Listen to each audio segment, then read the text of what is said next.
What is up, guys? Welcome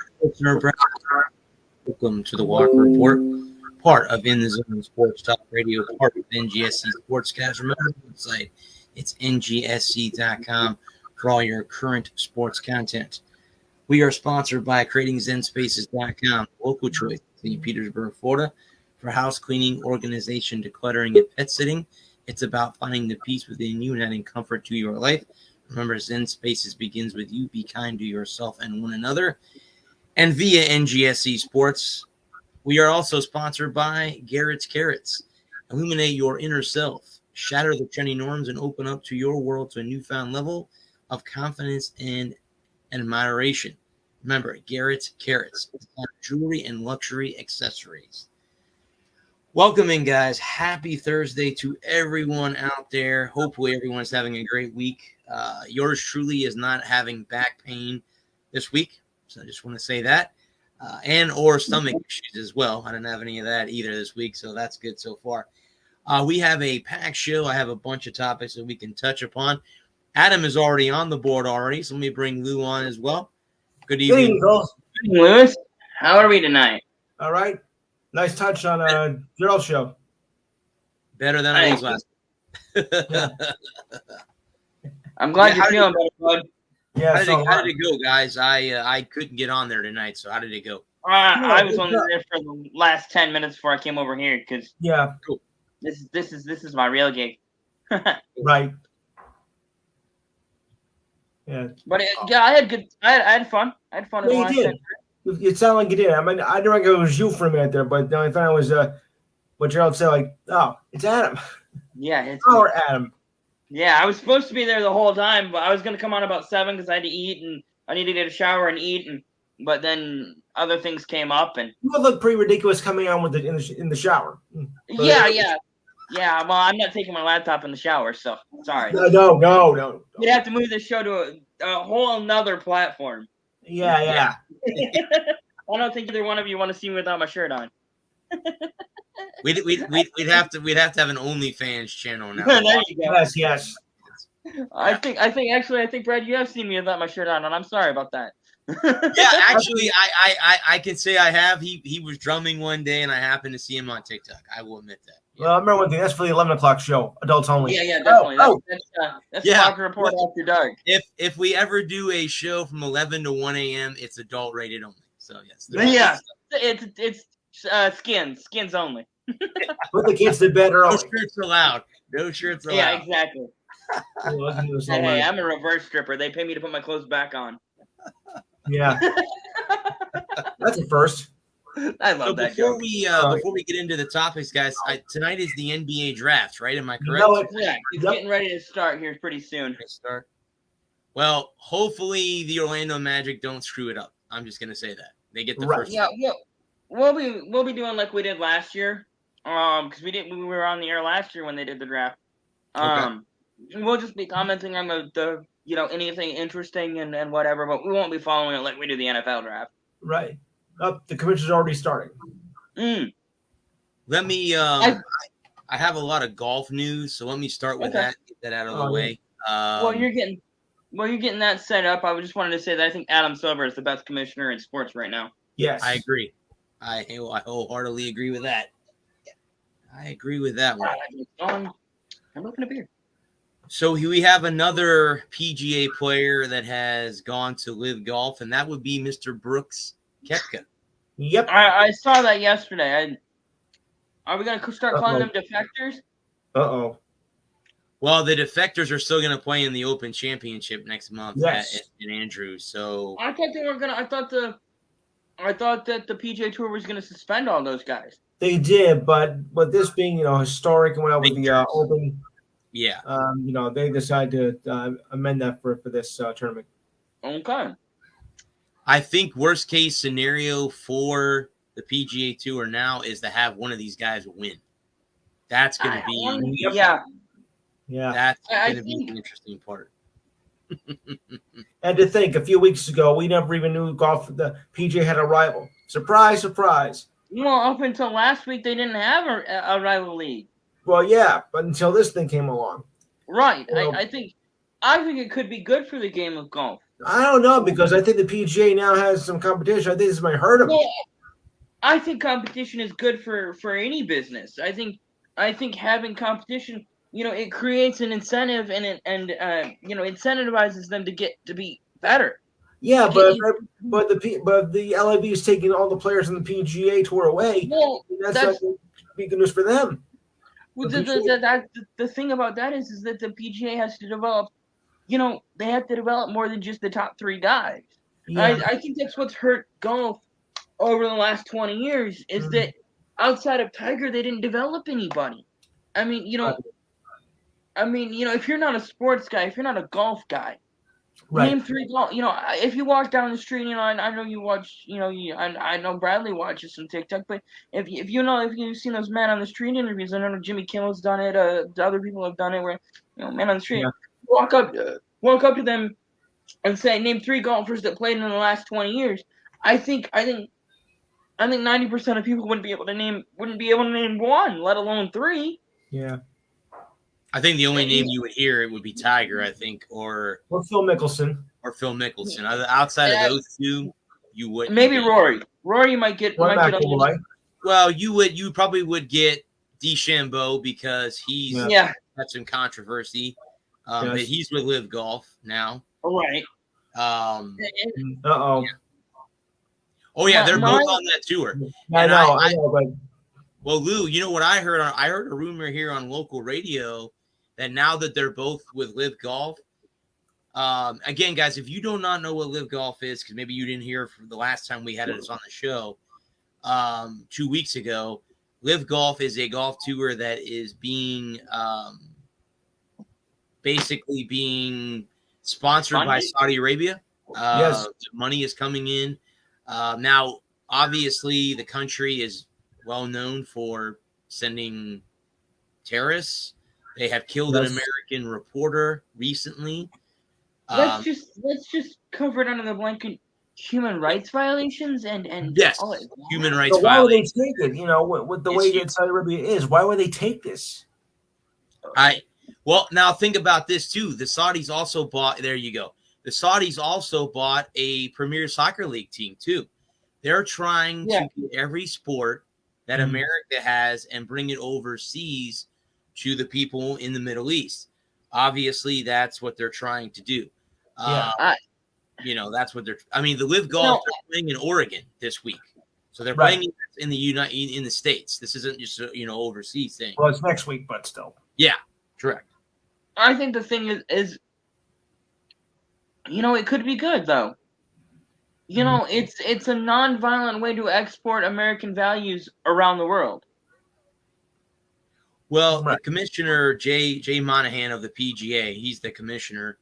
Yes. He's come out with series of threats to these guys and stuff like that.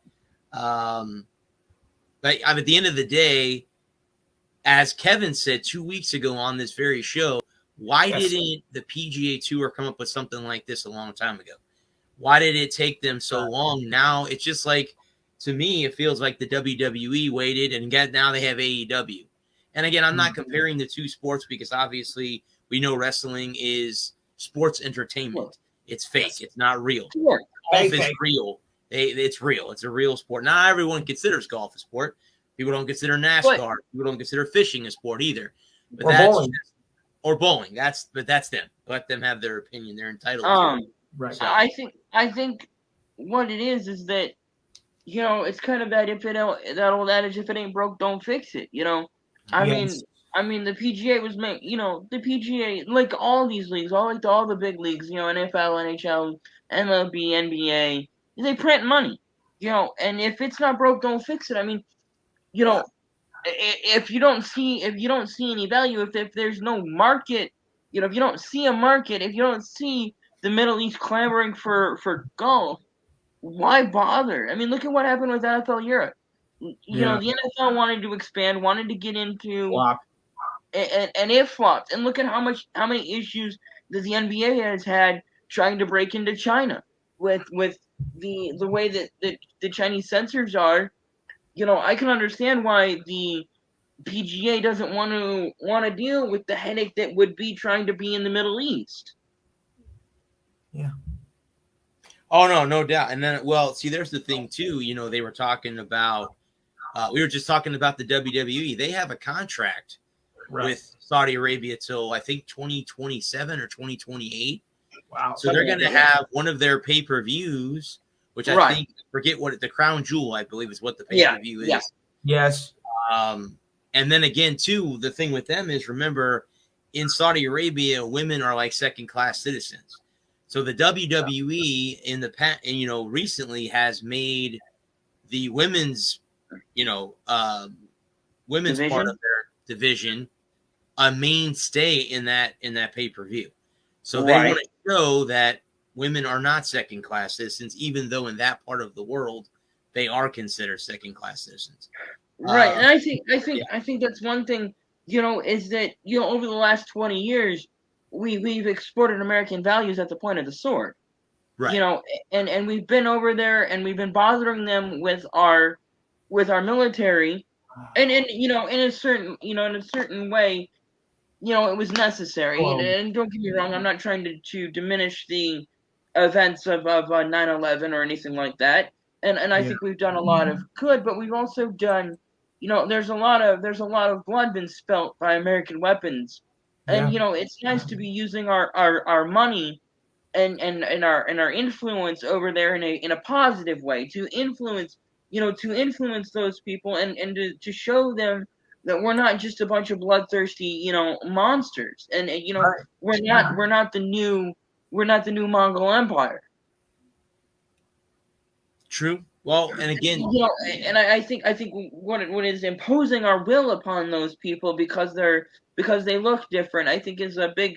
I think that's a big thing that people around the world, they think they see things like the last 50 or 70, last 50 to 60 years, Vietnam, the Latin America, all the stuff we did in Latin America in the 80s, the first Iraq War, the second Iraq War. I think a lot of people can sympathize with us in Afghanistan, but then they wonder why we had to go to Iraq. What was the point of it all? A lot of hundreds of thousands of dead civilians because we were there, and and it's a way to rehabilitate our image in the world through nonviolence, through we spend money on making those places better and giving them more opportunities, and it's a way to project our strength through and our values that we the things that we hold dear: freedom, choice, and showing people that everyone is equal, everyone has the same opportunity, and what you do with that opportunity is what makes you an American. And then the American dream isn't the house on the hill. It isn't 2.5 kids, a picket fence, and a dog. The American dream is the opportunity to compete and attempt to achieve your dream. That's what makes America different, is the fact that we have those opportunities, the choices that we have, and we're every year, every decade, we strive to be better than we were the last year, the last decade. Right. Well, too, another reason why the players are allowed to play at the Open is the PGA Tour is not in charge of the Open Championship. Okay. The R&A is. Now they're overseas. This is not on American soil. This is on European soil. So that's the one that's playing at Andrews, right? St. Andrews, Scotland, correct. That's where they'll be playing. Now the PGA Tour, in response to LIV, I guess, has proposed schedule changes. They've increased purses. Again, that at the end of the day, we all know the reason why these guys are going over there is because of the money. Hands down. That's plain and simple. Right. I can see what's going to end up happening with the PGA Tour is, if they don't stop what's going on now with the likes of Mickelson, Garcia, Koepka, DeChambeau, just to name a few, Patrick Reed.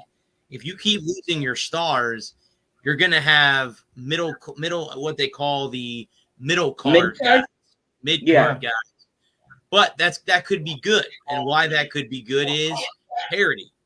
It could be that they need some parity in the game. And now, like Adam said earlier, you're not just shaping up 3 guys. now you are going to have a tour that's a little bit more open to to play and stuff like that. So to me, that could be good for the PGA Tour, but they can't keep losing Very their good. stars. They can't. They can't. You can. Well, can't I continue think doing that. I think, and that was my comment that I left. I was just wondering if Rich was hanging around. My thing is like I don't see why they have to compete against each other for the start. If they're not playing on the same weekend, I think this could be very beneficial for both associations. I think unlike a lot of other sports, like a rival baseball league or a rival football league, you can't play both. You can't play for both leagues. No. But I think it's more like music, if you will, if you'll indulge me. You have a band, right? And let's say they play country music, but they also like rock and roll. So they put out a country album, and then a couple years later they put out a rock and roll album. I think you can play in both. I don't see why you couldn't play in both genres or play in both leagues and be competitive. And I think it can be good for the game of golf. I mean, having more weekends with golf, having more eyes on golf, having more money in golf, having more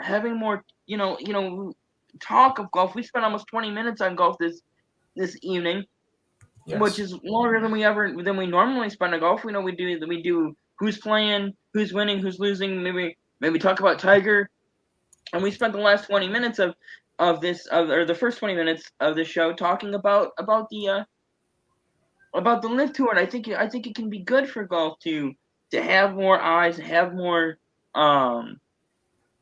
voices in the game, and be more prominent. It could develop into something special.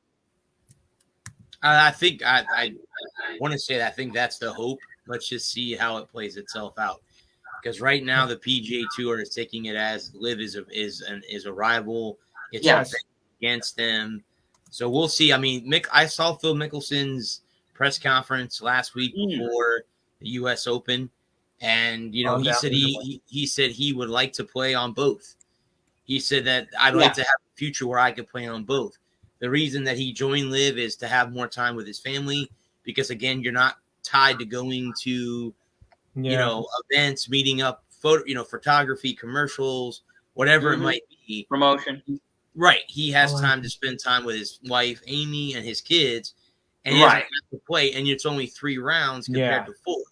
So that's another thing, another reason why. And then again, like I said, and he playing Friday, Saturday, Sunday.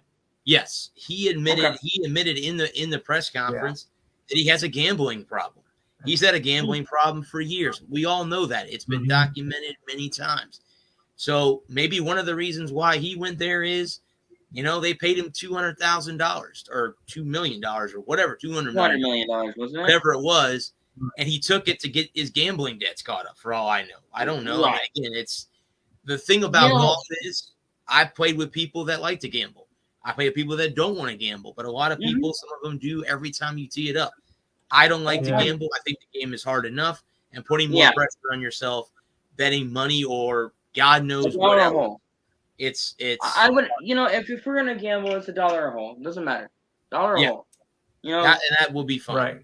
But I play buddy with people that have bet, $20 for 9 holes, $20 for the back 9, and then another. So you're talking $60 for front, back, and total, whatever. So that's a lot of money if you think about it. That's especially if you got a foursome out there. Yeah. You got $60 a head. You got over $240 on the table. Correctamundo. Yeah. That's a lot of pressure. Yep. That's a lot of money. Speaking and I'm happy if I break 90 on 9. So yeah. Let's go ahead and talk about the NBA because again. Well, hold on. There's one thing I want to mention before we move on to that.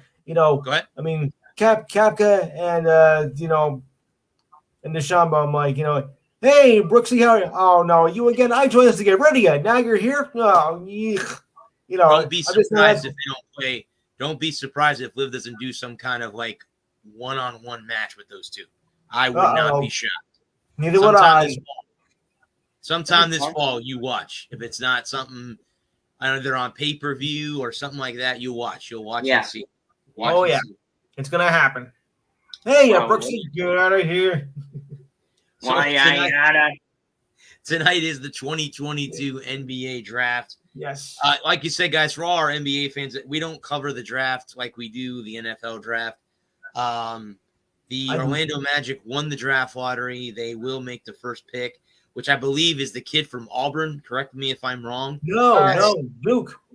Yeah, the kid from Duke went number 1. Oh, the kid from Duke. I'm sorry. Okay. Somebody mentioned on the radio today that, okay, was it the sure number 1 overall pick, or did the Magic make a surprise pick at number 1? I think the Magic made a surprise pick because he was not supposed to go number 1. There really wasn't a consensus number 1 this year, was there? There was, actually. Really? You think so? But it wasn't Pablo. Pablo, whatever his name is.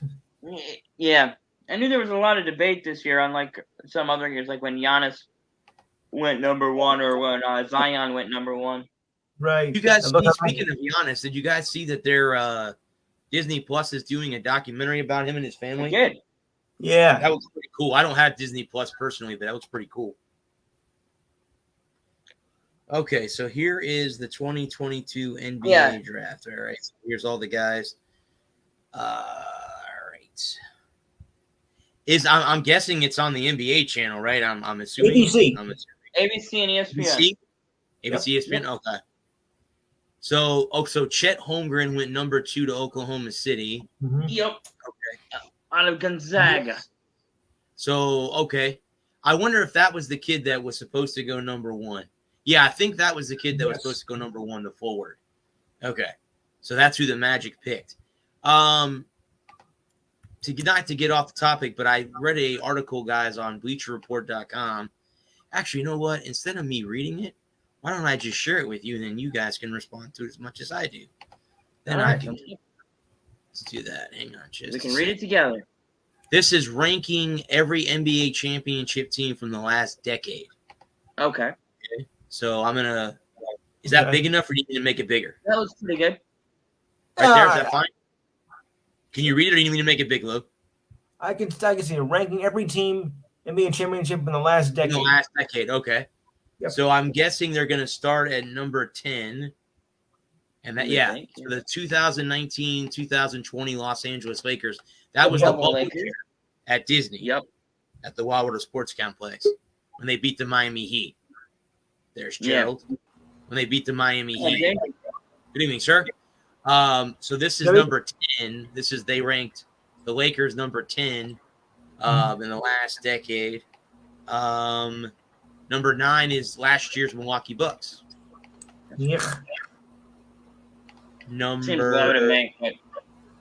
Number 8 is this year's Golden State Warriors, who just won the NBA championship earlier this week. Or last week, excuse me. Yeah. Number 7 is the 2018-2019 Raptors. That was you consider that an upset? If some people will consider that an upset. Some kind of. Number 6 is the 2014-2015 Warriors. Fresh face Steph Curry right there, man. The number 5 is the 2013-2014 Spurs. That was the Duncan, Ginobili, Parker, and Kawhi Leonard. Last year out of the the Duncan years. Yeah. Number 4 is the 17-18 Warriors. That was the one with KD. Yeah, that was one of them. The number 3 is the 15-16 Cavaliers, who beat the. That wasn't number 1. Yeah. Number 2 is the 2012-2013 Heat, and that was Wade, LeBron, Bosh. Yep. And number 1 is the 16-17 Warriors. Of course. Interesting. By the way, just to reiterate here about the number 1 pick, the number 1 pick was supposed to go to Auburn. He's number 3, Jabari Smith. That was the consensus. There you go. See, that's what I thought, Lou. Okay, so he was the consensus number 1. Yes. So we went to the Rockets instead of going to the Magic, right? Correct. So Houston just picked him. Okay. Yeah, that's who I heard on the City radio. got problem. Yeah. That's who I heard on the radio this morning was the consensus number 1 overall. Yep. And Boy, it we fooled. sounds like to me that Kyrie Irving wants to go back and meet up with LeBron in LA. That's what I've heard, yes. Well, he wants out of LA. I know. That too. Yeah, he wants that in LA. Yep, I've heard that too. So, and then you have Kevin Durant at, also too pondering his future with Brooklyn. So we'll see. We'll see how that goes. Well, I posted on our Insta. I think I did. I meant to. Saved it. I may have sent it to you. Let me check our.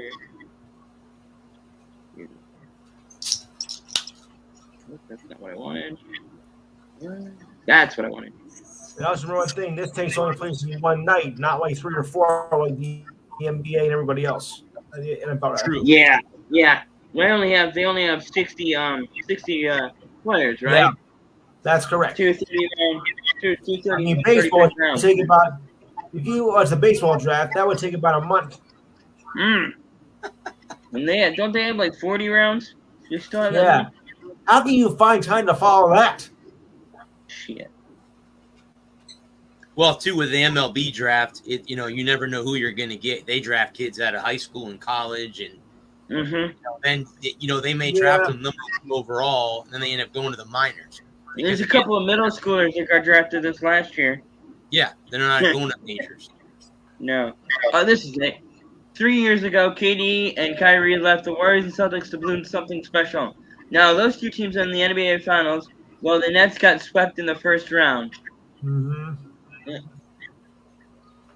Yeah. So that's, we'll see. We'll see how it all plays off. Yeah, it depends on whether or not the Warriors get all together or well, you're going to the next topic. I'll address that. I had fun at the end of your show. I wish I'd have been there longer. Yeah. Oh, yeah, we do have fun. Yeah, I had fun at the end talking NASCAR. I really thought Rich was going to be here this week because he said he wanted to talk NASCAR, and I was looking forward to it. We go all over the spot, don't we? Don't we, Lou? We sure do. And you That's thought my what makes show it was fun, though. That's what makes the show good. Is that Yeah. you guys don't. You're not based on one thing. You guys go all over. That's good. right. You gotta do that. Sports podders, we come up with topics, but sometimes we get off those topics and you Kind of turn. just rest. U-turn. I like that. U-turn. Movie out of Iowa. So NASCAR's in Nashville this week, right? Is that where they're at? Nashville Super Speedway. And there's rumors that Martin Truex Jr. may step away from the car after this season. That's what we were talking about at the end of your show, there, Gerald. Like I said on your show, I think it's a very real possibility that you may hang him up at the end of this year. I do too. He's going to be 42 at the end of the month. He's been doing it for almost 20 years now. His girlfriend has had cancer 3 times. His wife. Did they actually get married? I think so.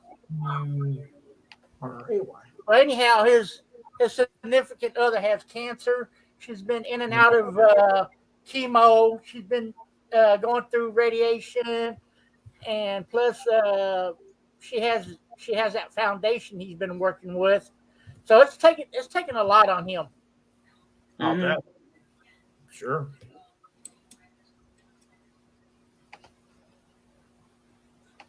Take a lot of anybody. Yeah, if you could blow this one up, that'd be great. You got it. There we go. That's a bit better. You Zoom in need more a than that, guys? little bit more. Yeah. They got Kyle Busch at number 3. Yeah, absolutely. No, Not Oh, absolutely. They should have him at the very bottom. No. No. Here's the rest of the list. You got Kevin Harvick, Jeff Gordon, Matt Kenseth, Brad Keselowski, Kyle Larson, Denny Hamlin, Dale Earnhardt Jr., Joey Logano are the top 10 of the 2000s. Larson should be up towards the top. Okay. He'll move up higher on the list here in the next 5 years.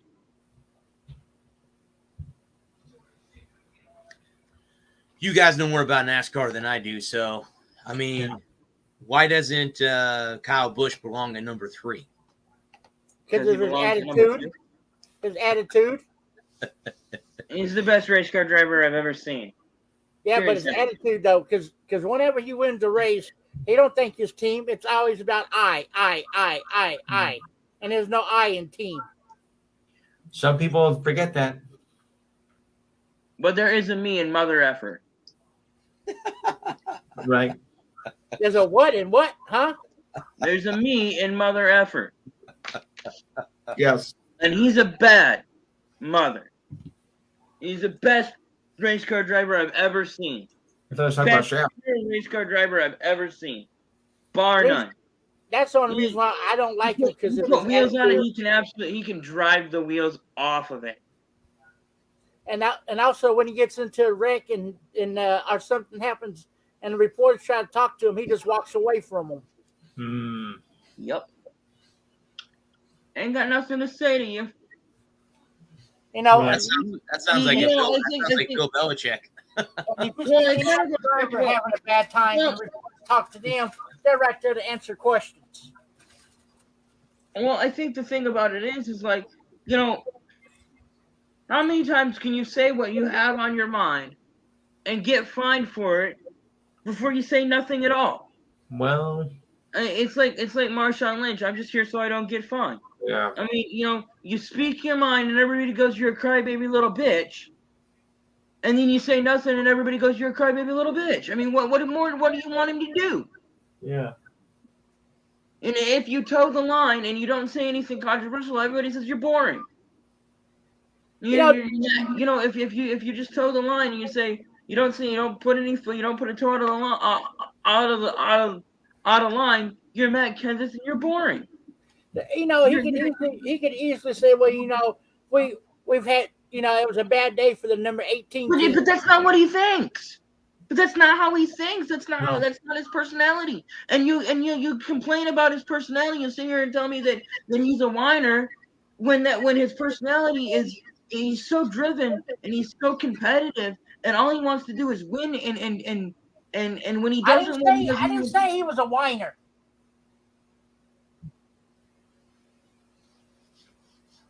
I don't like his attitude. Yeah. And I don't mean the you as in you, but the collective you. Okay. You know, you these people will complain about Kyle Busch or guys like Kyle Busch, like Kurt Busch. You know, Kurt Busch in the early 2000s, he had that same stigma about him, is that, you know, he was a whiner and he's a malcontent and a problem child. You know, and that's why they run him out of Roush and they run him out of Penske, and he has a personality and he doesn't care whether you like him or not. You know, he's got one job, and that's to finish as high as he can, or to not worry about coming back at all. And Kyle Busch has that same attitude on the track. You know, there was a great interview with Kyle and Kurt did an interview with Graham. I can't remember his last name, but it's what's that? Jaden Ivey is a Piston. Okay, cool. Drafted from Purdue. Looks like he's pretty. I will have to say this: he's very emotional. Oh, that's right. Yeah, he's very emotional. Well, at the end of the day, see, here's what it is. At the end of the day, no matter what sport you play, whether you're a driver, NASCAR, golf, whatever, Brooks Koepka and Bryson DeChambeau are the same way. They're passionate people. And if they say something wrong, the media roasts them. If they don't say anything at all, the media roasts them. So what are they supposed to do? So and then that was my when I say you, that's what I mean. I meant Kyle Busch. Yeah, but I mean, wasn't Tony Stewart the same way? Tony Tony was Stewart very. had a terrible attitude. Stewart was Tony an Stewart- emotional guy too. So He had a terrible attitude, and people love Tony Stewart for some reason. I mean, Tony Stewart didn't give two flying shits about what you thought about him. no, he just wanted to race. That's all he cared about. And at the end of the day, if you don't win, you lost. I mean, it's like Ricky Bobby said. The first loser. Second place is the first loser. First loser. Yep. And from a pure talent standpoint and ranking the best drivers, you have to put Kyle Busch up there. Now, if you're saying the most likable drivers, Kyle Busch is anywhere on the list. Kyle Busch is not likable at all. He's an asshole. He's very sandpaper. He rubs people the wrong way, and he doesn't give two shits about it. Because Kyle Busch is there to do one thing and one thing only, and that's win. And if he doesn't win, he might as well have not even shown up. Right. And Kyle Busch is the kind of guy who's not going to be happy with second place. He's not going to be like, oh, we had a great run today. The M&M's Toyota was fast, and I really thank you. Thank all my sponsors, Goodyear and M&M Mars and Tide. We had Tide on the car this week. It gave him a great ride. That's not Kyle Busch. Kyle Busch is very abrasive and aggressive, and he has a bad. If he doesn't win, he's in a bad mood. And you go up to him after a race where he's struggled all day, and he feels like he's struggling. And you stick a camera in his face, you stick a microphone in his face, and you ask him some inane question he's heard 100 times in 100 other places, and you wonder why he gives you a piss answer. Yep. No, that's true. That is true. So who's the favorite guys this week in Nashville? Kyle Larson. Kyle Larson. It has to be Larson. Larson's got to be your week in and week out favorite at this point. Eh? Who leads in points right now? Who's the leader in points? The draft is on NBC, right? ABC.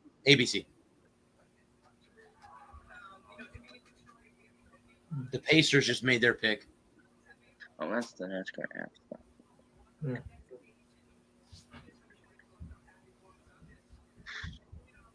Bucks go tomorrow.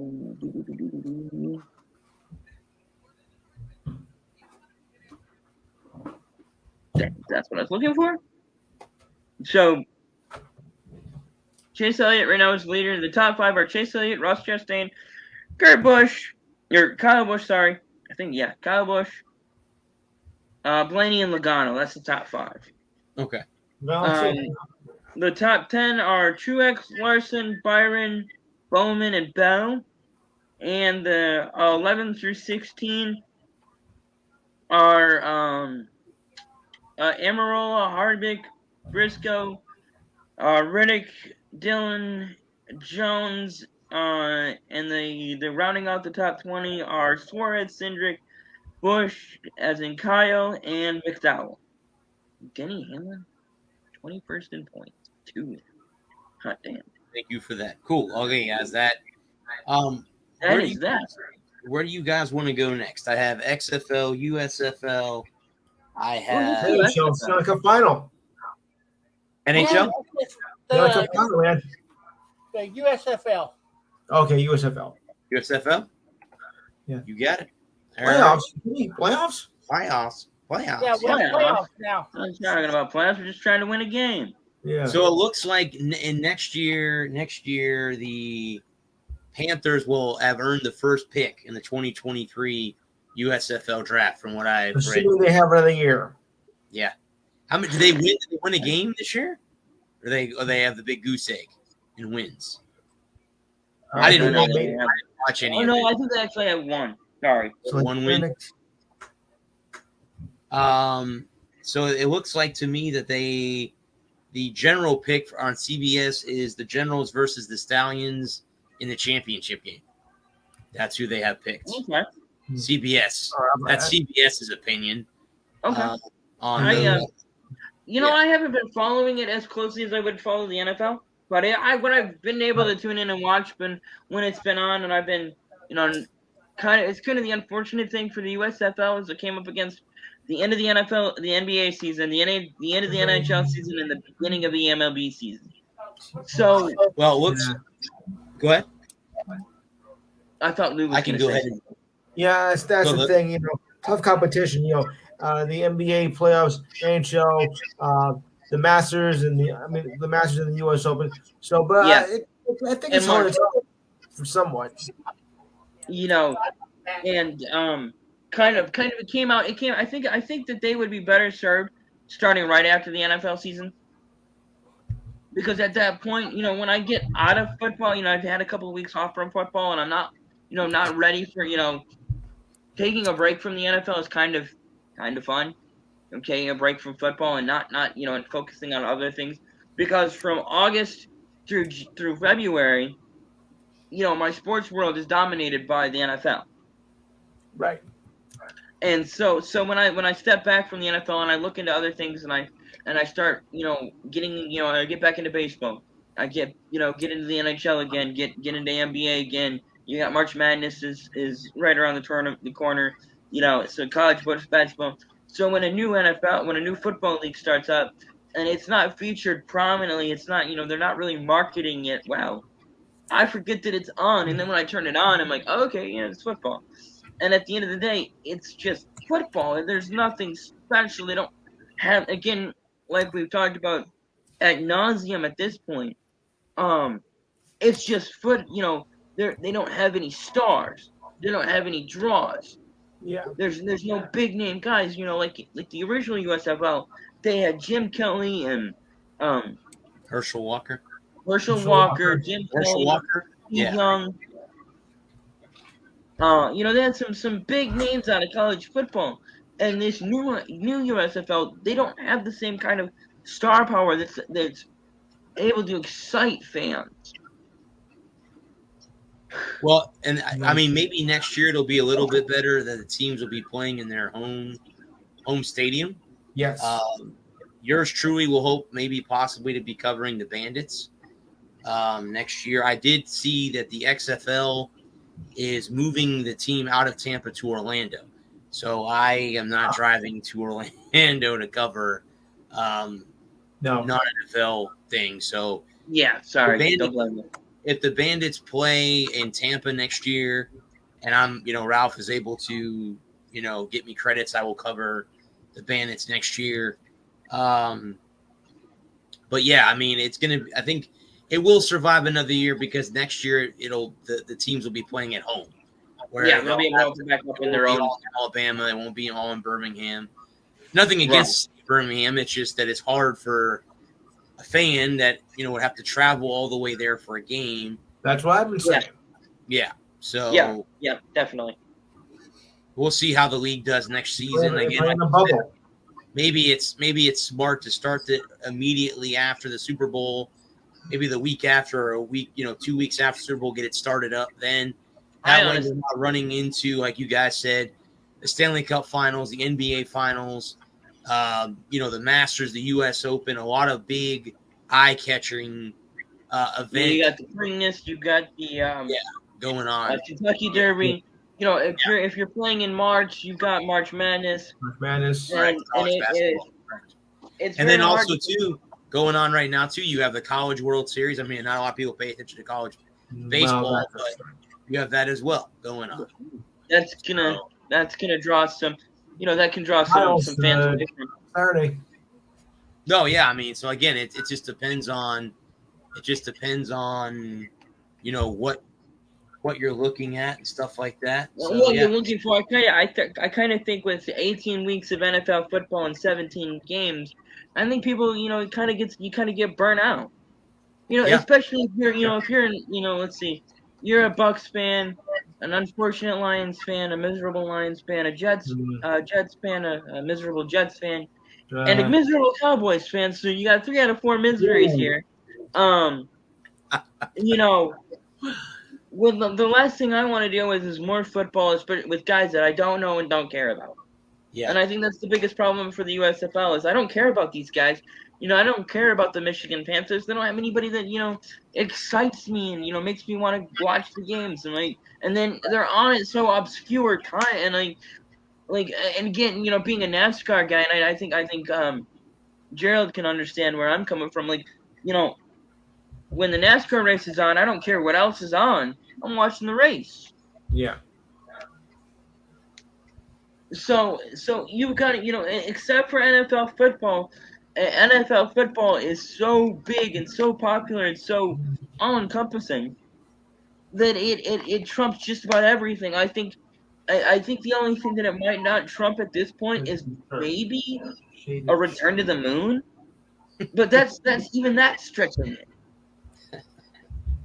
True. Well, we can play on the moon. Yeah, I mean, the space program has been gone for a while, so since Obama was president, so that they're going to the moon in 2024. Right. There you go. Okay. The National Hockey League, we are in the Stanley Cup Finals. The Avalanche lead 3-1 over the Lightning. I think the series ends tomorrow night. I really do. What did you make that last goal, though? By the way. The referees missed one, but you know what? That's what happens. You can. At the end of the day, I don't want to hear this bitching and complaining about the referee causing a team to lose. Okay, at the end of the day, it should be the Lightning were up 2-1 in the third period and let the lead slip. 2 minutes to go. There you go. So there you go, right there. And my argument, and I was kind of trying to be patient, but I'm so, how I am. My argument was, if you're going to complain about that one, the too many men on the ice missed, then you don't get to complain about that one if you don't say that. Who's the goalie for the Lightning, or for the Cup, for the Javi Bullen? No, the current Avs goalie. His name is escaping me. Oh, Darcy Kemper. You don't get to, Lightning fans don't get to complain about the missed call of the too many men, and yet take the goal when Kemper's mask came off. Yeah. No, I mean, at the end of the day, it washes out, and Colorado won the game. I mean, you had a chance to put them away. Get the series headed back to Colorado with a chance to get up, headed back to Tampa for Game 6, and finish it in Tampa. And now you got to win 3 in a row. That's not going to happen. And against the team I doubt it. I'm sorry, that's not going to happen. That you haven't proven you can hang with. I mean, and again, you're talking to a Lightning fan, and I don't mean to sound cocky, but okay, we lose it this year. We'll be back in the thick of it next year. Well, I mean, Braden Point being out, that's help. really surprising. It's surprising that that's hurt as much as it has, in my opinion. Well, but on the flip side of it, they play better without him. So let's look at it that way. Sure. I'm not saying him not being 100% without him, but they played better in the playoffs without him so far. So yeah. Mm-hmm. But if he was 100, if he's 100%, they're a much better hockey team. Oh no, I don't disagree with you at all. I 100% agree. So when I 100% agree. What I'm just trying to elaborate on your point about them coming back next year is Brandon Point's going to come back and be healthy, hopefully. The only player that I can see the Lightning losing next year will be Andre Palat. And the reason why is he is a UFA. I don't think we are in some cap hell. I'm going to admit that. We are. Yeah. They're going to have to pinch some pennies and stuff like that. I would like to see the Lightning re-sign Paul. I really would. I think he's been a good player since coming over from Ottawa. But at the end of the day, we're not going to lose a lot of our team. So we're going to be right back in the thick of it. And you know what? We're going to be right there with Toronto and Florida next year. And if the Panthers are even that good next season, they have a new head coach. They got a new head coach the other day. So they're right there.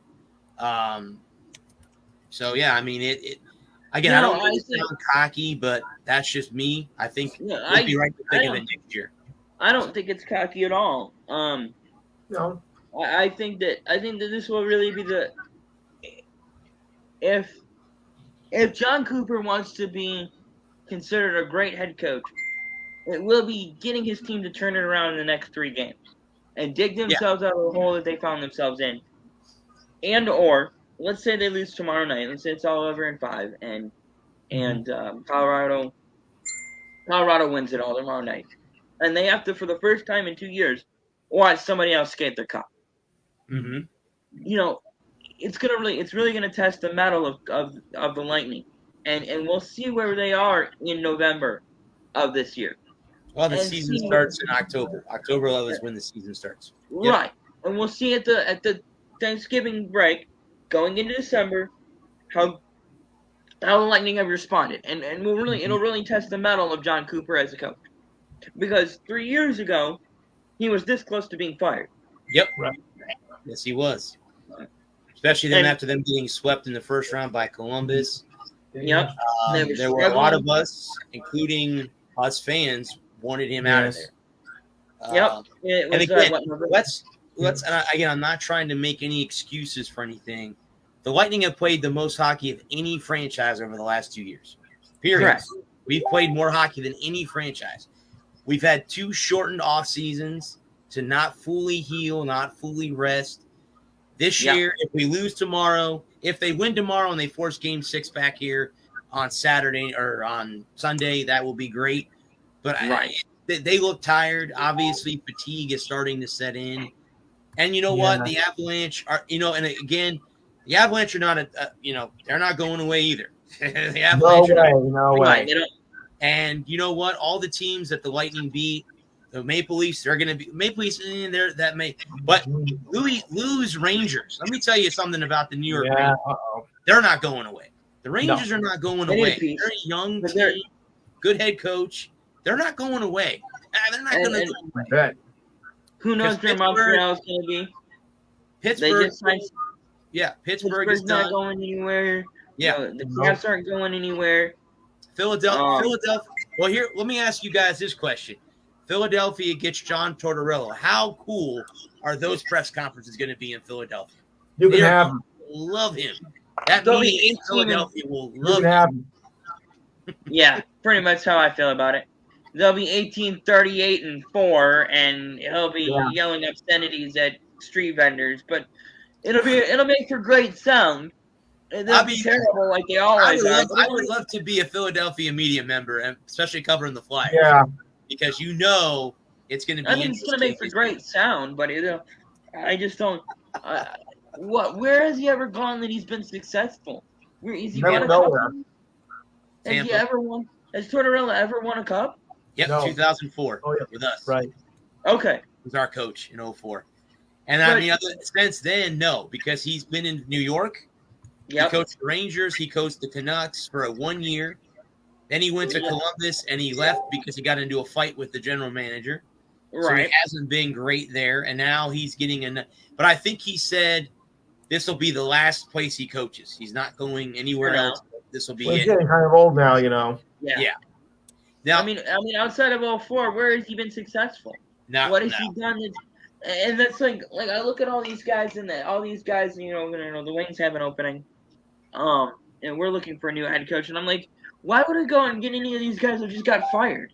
I mean, they got fired, you got fired, he got fired. Why would I want to hire you when y'all got fired? When I'm in the middle of a rebuild. Can I be honest with you? But I think Bruce Cassidy would have been a good head coach in Detroit. I think with him and Stevie Eiserman. He got fired in Boston. I don't know why he got fired in Boston. Why? The Bruins made the playoffs this year. Because the Bruins got bounced in the first round by the Canes, and I kind of feel like we're 3 to 5 years away from everything that everybody's saying in the Detroit media. It's like, why would we go out and hire a guy who just got fired on a team that was competitive? I mean, if he already had all these pieces there and he was close, he's a playoff contender. Why would we hire a guy who got fired on it's going to be up to Stevie Y and ownership to bring in a coach. Obviously, that they think would be right for that job. So we'll see. If you want to get a the NHL did hand out did hand out some awards. The MVP went to Austin Matthews. I'm not surprised. That doesn't shock. The Norris Trophy went to Cal McCarr. I would have thought that would have gone to the kid in Nashville, Yossi. I would have thought Yossi would have won that and not McCarr. But hey, I'm not a voter. I'm not a writer. I don't vote. McCarr had a much better regular season. And he's the reason why the Lightning are a game away, or Lightning shit. Avalanche. The Avalanche are a game away from winning the cup. He's a big reason why. Calder Trophy for Rookie of the Year went to Mortez Snyder of the Red Wings. He won Rookie of the Year. Yep. I'm surprised. He won Rookie of the Year. I'm surprised how big he won it by too. It wasn't even close. Who won the Vezina Trophy? The Vezina Trophy. Igor Shesterkin, 2022. No, it's your boy. It's your goaltender won the Vezina this year. You mean Shesterkin? Yeah. Igor won it. Igor Shesterkin. Shesterkin. I think it's how you pronounce it. Igor, it's okay. Igor. Igor. And then the Ted Lindsay Award went to Austin Matthews. Those are the only 5 that I think have been handed out. Yeah, I think that's just been handed out so far. Yeah. Why would you do it before the cup is won? I mean, that's kind of strange. I don't know. I was wondering that myself. Well, the coach of the year, GM, and all that stuff. I forget who won Coach of the Year this year on the National Hockey League. I don't remember who it was. Yeah, that's a good question. Why they don't hand them out after the cup has been won? Or why they didn't hand out everything all at once? Yeah, that's a good question. Right. It's a very, very, very good question. But yes, the NHL. It could be worse. We do it during the third period in Game 4. Usually, they do it in Las Vegas. This year they did it. They handed out some of the awards in Tampa. Yeah. During the Stanley Cup Finals. So usually they do it in Vegas. It's usually where they do. Sutter won it in Calgary. Oh, Sutter. Okay, he won Coach of the Year. Okay, the Calgary Flames. Okay. Well deserved. He did a great job in Calgary this year. Gotcha. Alrighty. Well, that again, the National Hockey League season could be over as early as tomorrow. Just to fray that out. Indeed. Could be. Very well could be. So we will move to the boys of the summer. This is their time to shine because the NBA is over. NHL is on the verge of being over. So this is the sport that carries us into the fall. From what I've been reading, guys, again, the big topic is the grip of the ball. They're requiring teams to make more muddy balls. There are more batters being hit because of the grip not being great. So that's the big news in Major League Baseball. I don't know. How are they going to fix it? Let them use the grip stuff again? I don't know. I really honestly don't know. Well, it's like I said last year. I think they should be allotted a certain amount per game. That whether it be, each starting pitcher gets a certain amount, and then the bullpens get a certain amount. And and then you divide it amongst let's say an ounce and a half, and everybody gets to tack up their fingers before they go out. Yes. And I don't think I saw a lot of batters were talking about this last year. Is they'd rather have them have the sticky stuff and not get hit than not have the sticky stuff and have to worry about getting hit. Mm-hmm. And I think if they had if MLB worked with the pitchers and the batters as a league, if the league worked together with the pitchers and batters of him and came up with the sticky stuff that gave better grip, but not so much grip that you were getting 500 to 700 more rotations per minute, per pitch or however you want to put it, more revolutions on the ball, where it wasn't these insane 3,100 revolutions per minute or whatever it was last year. Some guys were getting, and then where the ball drops, it just drops off the table. I wouldn't hate it. I would give me lighter, give me juice balls and sticky stuff, and let's play ball. Yeah. Right. Because I think that's more fun. Anything to increase fun and enjoyment. Well, and then a lot of times, a lot of people that are not either hardcore baseball fans or baseball fans in general, you can ask a normal sports fan that doesn't even like baseball, they find it boring. They find Yes. baseball boring. It's Yeah. too long, takes too long between pitchers, takes too long between pitches. The batters are, they have to do their thing. I'm actually going to the Rays game this upcoming Tuesday. They're playing Milwaukee. Okay. I'm going to the bosses. But Sure. I've been this year, and again, that's the thing is you go to a game, it's a 3-hour, 4-hour marathon. Sometimes, innings take a half hour alone. Yeah. That's the thing that they can't, I know they've been trying to speed the game. You can't speed baseball up. I don't ask what you do. You cannot speed baseball up. It's not made to be played fast. It's a slow moving sport. It always has been. Yes. If you want to see a funny video, speaking Adam, if you want to see a funny video, go watch Urinating Tree's latest video. He went down to North Carolina and played baseball with YouTubers against Division I players. It is hilarious how he swings the bat. It's just hilarious. Absolutely hilarious. Must see TV. We love him. I'm not making fun of him. I love him to death. I'll check it out. Yeah, Urinating Tree. You gotta check that out. You gotta go check that out. One of the inspirations for me. One of the guys that made me want to get into this. Check out that video because I watched it last night. It's hilarious. Okay, cool. I'll check it out. So MLB right now, we have live games going on. The Astros are in the Bronx playing the Yankees. They're up 6-3 in the bottom of the sixth inning. The White Sox and Orioles are tied at 0-3, or midway through the third inning. The late game is Philadelphia at San Diego. And earlier today, the Marlins beat the Rockies 3-2. The Braves beat the Giants 7-6. The Dodgers beat the Reds 10-5. The Pirates beat the Cubs 8-7. The Twins beat the Guardians 1-0. And the Mariners beat the A's 2-1. And here are the standings so far. We could say midway through the season, right? Midway through the baseball season. Something like that. We're getting there. Yeah. So here are the regular season standings so far in both the American League and National League. My page loads up here. Okay.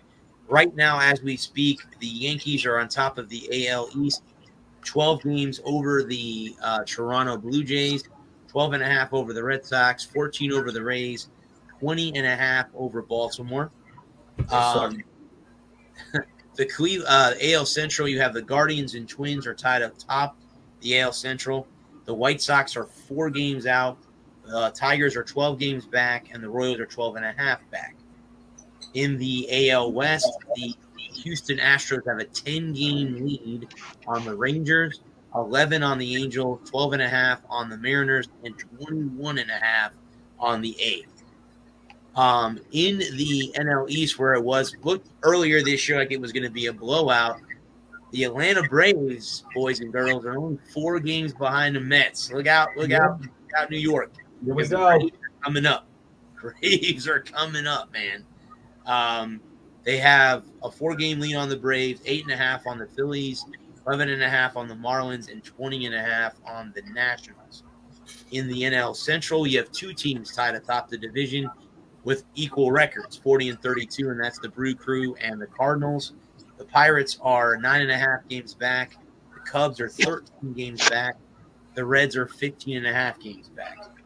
And then in the NL West, the Dodgers have a half-game lead on the Padres, 5.5 on the Giants, 12.5 on the Diamondbacks, and 14 games on the Rockies. I don't think there's really any big surprises so far in the MLB season. I'm just gonna sit here and take my medicine because I was wrong. You were right, Lou. About what? About the Tigers. Yeah, and the Reds. Oof. Dude. Well, nobody thought the Reds were going to do shit. But Well, they had improvement last season, but then this season they went back to being in the toilet. that's what I was going to say about my Tigers. Is like at this point last year, we were a basement team. But the second half of the season, we played really well. We played a lot better, won a lot more games. Yeah. And I thought, okay, we're getting, we got some young guys coming in. We signed Javi Baez. We're gonna have a good pitching staff. We have a good bullpen, the term the wheels are falling off. What's the term of the wheels were never put on? Because AJ Hinch is doing. I mean, he's doing what he needs to do. I mean, he's doing what he can. I don't blame. The thing about baseball is so hard. I think baseball is the hardest sport to be a coach or manager in, because so much of it's out of your control. Like with football or basketball or hockey, you set up everything. Like especially football. We talk about having a great scheme and having. Baseball is so much more about individuals executing than any other sport. Where if you're a baseball player, right, you go out there, a coach is good, a manager, set up the lineup and make the right, pick the hot hand in a given night, or make the right changes in a given at bat, But at the end of the day, you have no control over what the player does, True. You can't tell. I'm watching Yankees Stros right now. Right. And Gleyber Torres is up to bat. And I'm not sure he's pitching for the Astros, but you can put on signs, tell him to hit, not hit, take a pitch, swing with first pitch, whatever. But it's like football. Everything is designed. Like everything that's supposed to happen on the field is based on what the coaches come up with. With baseball, it's so much more about what the player comes up with, and what the player is seeing in a given at bat, and it's about so much more about the player than it is the manager. Well, I mean, I'll be honest with you. Boston fell down, and now we've won a lot of games, and now we're only a half game out of second place, right, in the division. Right. So I mean. I really honestly can say that as of right now, unless it's a monumental collapse, the Yankees are going to win the AL East. I'm telling you that right now. Mark it down. Yeah. Mark it down June 23rd, 2022. I said that because unless they have a monumental collapse, there's no way. They're a good baseball team. They can hit. They hit home runs. Aaron Judge hit 2 of them last night at Tropicana Field. They came back from being down 4-1 to win. They're a good baseball team. So at the end of the day, they're going to be right there. They're going to be there. It's going to be a battle for second place. Okay, well, it's going to be either us, the Jays, or the Rays. And who's going to be the wild card team. It's going to be one of us. Right. Somebody's going to have to go as a wild card. So that's the way it's going to be this season. And you never know. You never know what might happen in the second half. Again, stranger things have happened. I mean, come on. The A's won 20 games in a row. Come on now, it's happened. It has. I was kind of thinking that. I was thinking like the Boston or Toronto or the Rays could go on a run. The Yankees could play 500 ball and still, With the Rays, they have to get everybody healthy. They got a lot of injuries in Tampa, a lot of major bats. They just lost Margot and Kiermaier. That's bad news. They don't have Wander Franco, because he's been hurt. They don't have Brandon Lau, who's their home run hitter. He's been hurt. So when you have your key guys out and you're starting rookies, it's not going to go very well, and it hasn't gone very well. They start a 3-game series tomorrow against the Pirates. Hopefully they can sweep them. Maybe they can hope they can win at least 2 out of 3 against Pittsburgh. Yeah. And I'm not saying Pittsburgh's a bad baseball team. It's just they're not one of the better teams in the league right now. Yeah, but they're good in almost 40 years, almost 50 years now. Yeah. So, Gerald, do you watch baseball? Are you a Rangers fan, or do you not? Are you I'm not? a Rangers fan. I've been trying to get into it, but down here, I don't get much of the Ranger games. Okay. But I do hope the Yankees beat the Astros. So do I. Cheaters. I don't like the Astros. Neither do I. Gerald, how far are you from Houston? How far are you from Houston? About 2.5, about 2.5 to 3 hours. Okay. That's a reason. Okay. So are you closer, Bud, to Austin? Is that where you're I live closer? in Austin. I live in Okay. Austin. You live in Austin. Okay. All right. Well, can I ask a question? I've heard College Station's beautiful. Is that true? I've heard it's beautiful. Beautiful city. I've been up to College Station on a delivery, and it's I wouldn't say it's beautiful. It's nice. It's nice. Okay. I've heard that. That's what I've heard from people that have Now, lived there. Not being biased or anything, but our campus down here is nicer than theirs. In Austin. Okay. Yeah. Okay. I've always wanted to go to a game in College Station. I think I'll tell you what I did one day on that delivery. I didn't know we were going up to College Station, and it was the Friday before the UT game. Okay. So I figured, okay, I'm going to put on my UT shirt, my UT ball cap, and go to work. Right. Well, got there and they said, well, you got a delivery up in College. Did he freeze? Yeah, it looks like he is. Going up to College Station. Better select. And Right. And I'm like, I hope I don't get any smack talk for this. Right. Well, the funny thing is now, in a matter of 2 years from now, they'll be in the same conference with each other. So that's going to be interesting. Yep. They're going to be in the same conference with each other. So I guess USF is going to build an on-campus stadium, from what I've heard. It's Really?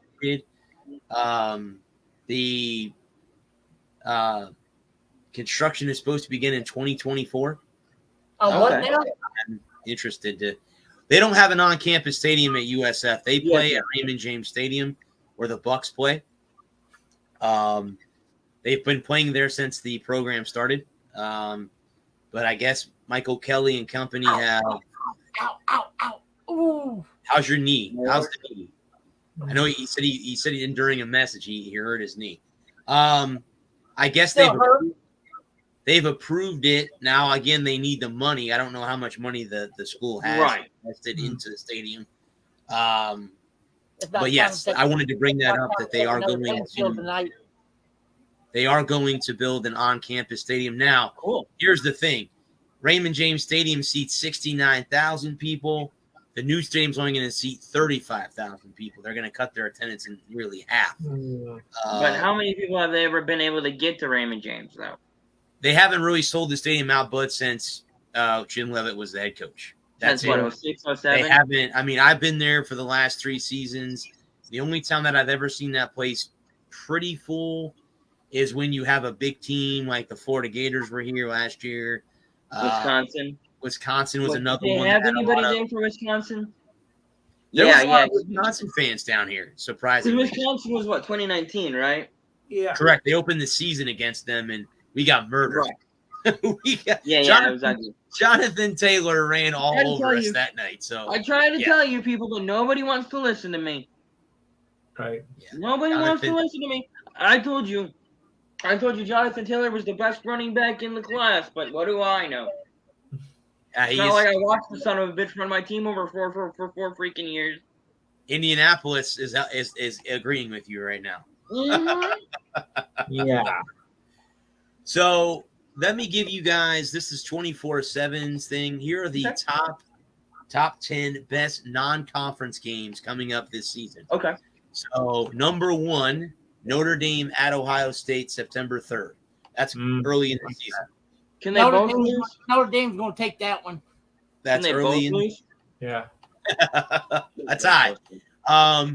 Also on September 3rd, you have Georgia versus Oregon. That should be an interesting. Ooh, that's going to be a good one. Oh, yeah. Georgia. Speaking of that, September 10th, Alabama versus Texas.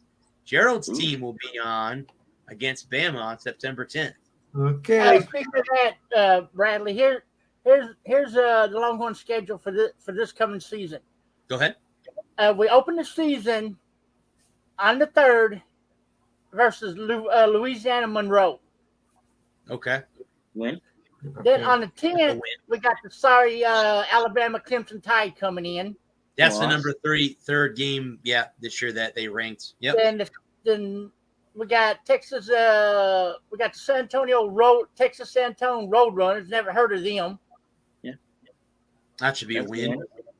Then we open Big 12 on the 24th. We go up to Jones AT&T Stadium in Lubbock to play the Red Raiders. That's a win. That should be a win against Texas Tech. Yeah. Then we come back for West Virginia. That should be a win. Yeah, she should be able to handle the Mountaineers. Yeah. Then we have the Red River rivalry. Ooh, that's gonna be tough. That's a tough one. Then we got Iowa State. That should be a win. That should be a win. Oklahoma State. That should be a win. Kansas State. Should be a win. That should be a win. TCU. Should be a win. Mm-hmm. Yes.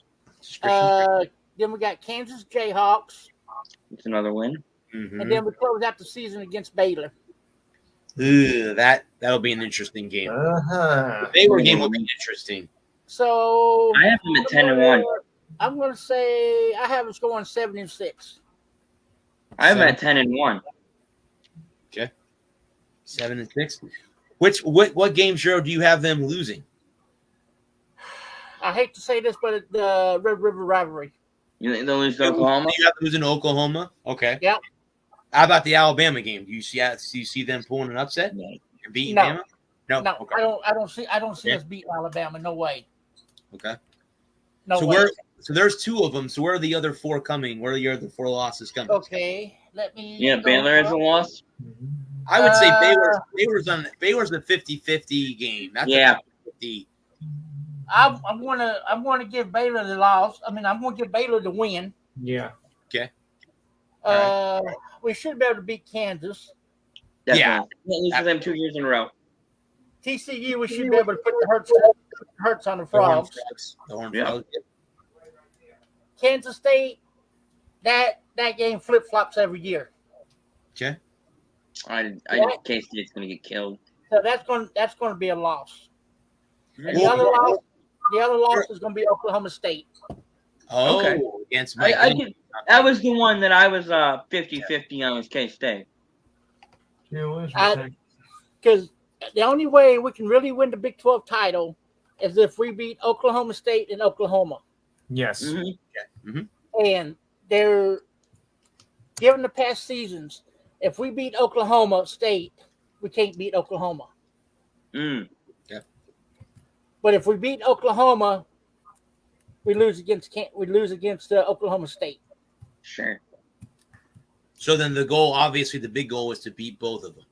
The goal is to beat both Oklahoma and I don't see us beating both. We can either beat one or neither. Gotcha. Okay. And with this being Steve's second year, I don't expect much. Gotcha. Yeah, wait till next year. If he doesn't beat Oklahoma and Oklahoma State next year, then Next year he gets the Manning kid. But I heard that just say he gets the Manning kid. So there you go. That'll be a win. But I'm scared of one thing. He verbally committed, but he has not signed the letter of intent yet. Okay. Okay. So we all know he can easily flip flop his decision. Yeah, if the ink ain't dry and if pen hasn't put to paper, nothing's official yet. Right. Exactly. That's what's got me worried right now. Oh, so what were the rest of those games there, bud? I'm curious The next now. one, number 4, was on September 17th. You have the Miami Hurricanes at the Texas A&M at College Station. I didn't give that one to A&M. You have, number 5 would be the AAC champion Cincinnati Bearcats at Arkansas, who won the Outback Bowl, the final Outback. Arkansas is going to crush them. September 3rd, you have Utah at Florida. That's going to be an interesting game in Gainesville. That might be a game that the Gators lose. Notre Dame at USC on November 26th. SC. Oklahoma at Nebraska, September 17th. Oklahoma. November 5th, Clemson at Notre Dame. Clemson. And the last one is Penn State at Auburn on September 17th. Penn State. I was going to say that's a Nittany Lions win there. Let me give you guys here are the Power 5 college football programs that will likely take a step back in 2022. And I have one more article for college football, and then we can move to the pros. So here are the 5 schools that will possibly take a step back in 2022. Okay, I have a question for Adam real quick. Go ahead. I have an answer. That one loss that you said the Horns are going to have, what team? Alabama.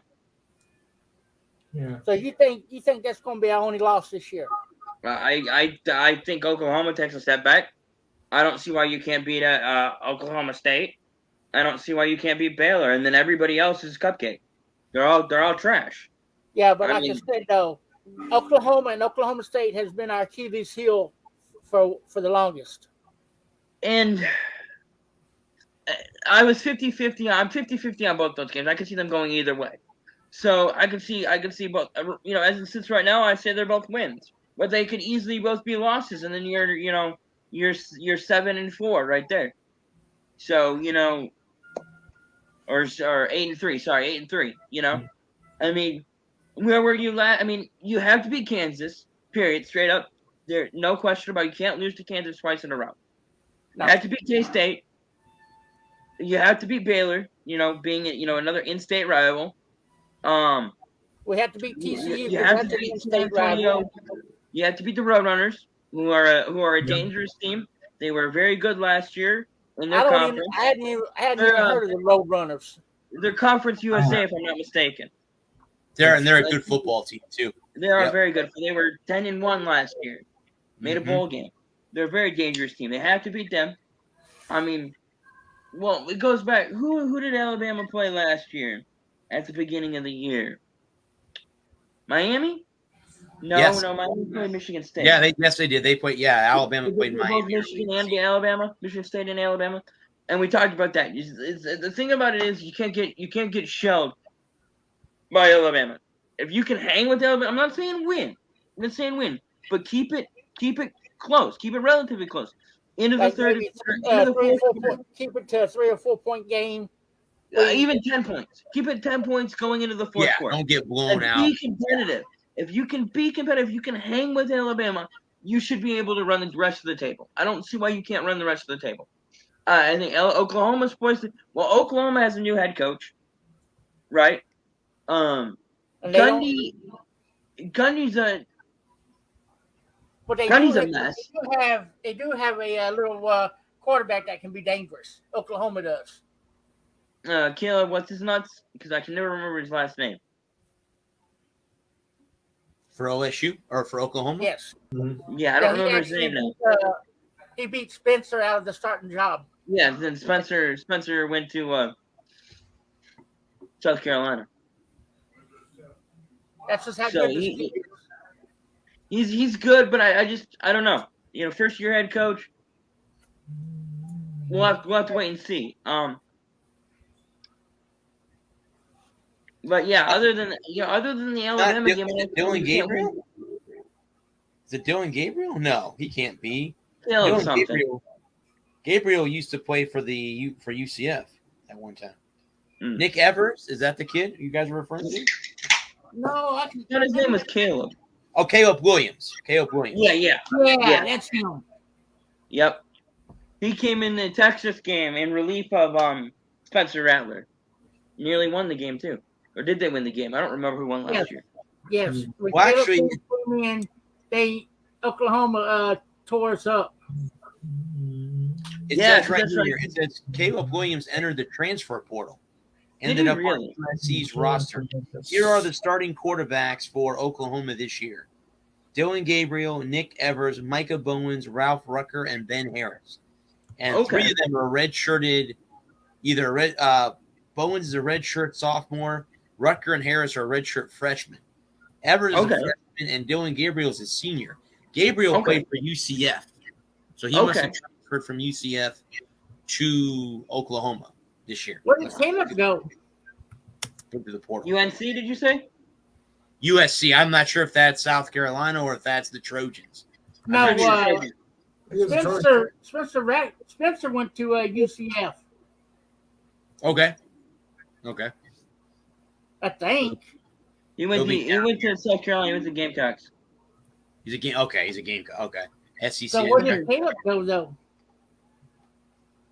SC? Yeah, he's a Trojan.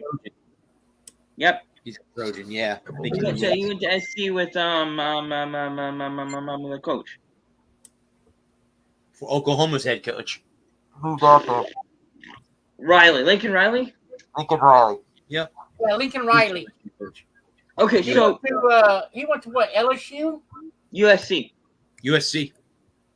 Brian Kelly went to LSU from Notre Dame. So I think that's where Caleb went. I think Caleb followed Lincoln.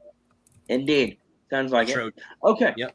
So give me those 5 teams because I want to discuss that now. Yeah, here are the 5 teams that will take a step back in 2022. Kentucky, Michigan State, Oklahoma State, Pittsburgh, and Purdue are the 5 that will take a step back in 2022. I see my boys on there. They have Michigan State on. Yeah, they have the other guys on there. The bad guys. They got the Spartans on the list. Yeah, I see that. The Wolverines. I can Well, I mean, they rode so high on their win against us that they. Bless you. Oh, that sounded like a hurt. I see that one. Ow! No, it hurt my knee. He sneezed and hurt his knee. That hurts. Being that I was in pain last week, I understand his pain. I was in a lot of pain last week. Oh. A lot of pain. Is this Rich right here? I got somebody flicking me off. Is this Rich? That's probably Rich. Most likely. It's flicking me off. It's Rich. Yeah, it's Rich. Okay. You missed the NASCAR discussion, you bum. Hey, Rich, come on live with us. He's been on before. We've had him on before. I can give you guys the top 10 teams that they're predicting this season. Absolutely. I want to hear it. Here are the top 10 Alabama. that they have predicted for this year. I'm going to say Alabama 1, Ohio State 2, Georgia 3. Yep. That's correct so far. Go ahead. Keep going. 4. He's camping. Rich is camping. I can see that. Yeah. Excuses like, you know what? Everybody has one. Right. 4. It's gonna be. I'll give you a hint. I'll give you a hint of where number 4 is. They're in the ACC. I'll give you that hint. Florida? Florida's in the SEC. Clemson at 4. Yeah, I agree with you, Rich. Clemson Tigers. Clemson Tigers. Number 5 is an SEC team. It's not Alabama. It's not A&M. A&M is 5. Yep. Number 6 is the team that you are wearing on your hat. They got Michigan at 6. Okay, I thought Michigan was 7. They have number 7 is the team that can't pick a conference. Notre Dame. I had Notre Dame. I was thinking Notre Dame. Number 8 is in the Pac-12. SC. Nope. Incorrect. Not SC. Not SC. Oregon. Nope, not the Ducks either. Utah. The Utes. Okay, 9. 9 is also a Pac-12 team. SC. Washington. Nope, it's not SC. Oregon. It's the Ducks. It's the Ducks. And then number 10 is in the Big 12. Oklahoma. Baylor. Baylor is Baylor. number 10. All right. They rank the Baylor Bears. That's, again, this is off of Sports News. This is their pick of the top 10. I don't hate it. I love being 6. I'm very happy at 6. Talking about college football, I don't like the way they had the college playoff set up. I wish there was more teams. I think they should I do expand. too. Yeah, but how many? 8. 8. I think I would 8's a say good number. 8 to 10. He's good. I think you start with 8, and then we see where we're at after a couple years with 8. Because we know 4 is not enough. No. I think you go 8 and you see where you're at, and if 8's still not enough, you go to 12. I think you got to draw a line somewhere, because at a certain point, if you have any more than if you get to a certain point, there's no point in having a regular season. Right. Well, you have to have enough. You have to have enough weeks in December and January to play all these damn games. If you have 8, then you should have the 5 conference champions and 3 at large. And 3 at large bids. Exactly. So that would be the likes of Cincinnati, Alabama, Coastal Carolina. Yeah, Coastal Carolina, like that. Boise State, somebody like that. That's not in a Power 5 conference. Exactly. Something. Because at the end of the day, if Toledo has a great year, correct. Toledo, somebody like that. Argue, or a Marshall. I agree, Rich. Rich said they need to do what the NFL does, which is with the playoffs. 7 the 4 division winners, 3 wild cards. Yeah, yep. I don't have the 5 power conference champions, Big 10, Pac-12, not USF, Big 12. First of all, Rich, USF is a long way away from being in the playoffs. But I mean, look at like a UCF. UCF would be fine. They trumpeted themselves as the national champion. They patted themselves on the back. 2015. What, 2.5 years? Yeah. I mean, let them get creamed by an Alabama and shut their asses up. Or let's you seed everybody 1 through 8. You take the 8 best teams in the country. You have 4. You have 2 weeks to determine the best team in the country. And then you don't end up with you end up like a situation last year where Michigan beats Ohio State in the last week of the year, and Ohio State is left out, because they lost to Michigan at the end of the year. Yeah. It kind of, there's a double-edged sword though, I think, because we talked about this. I think we were talking about this last year right around Thanksgiving. I think it was the last show before we went on break for the Thanksgiving holiday.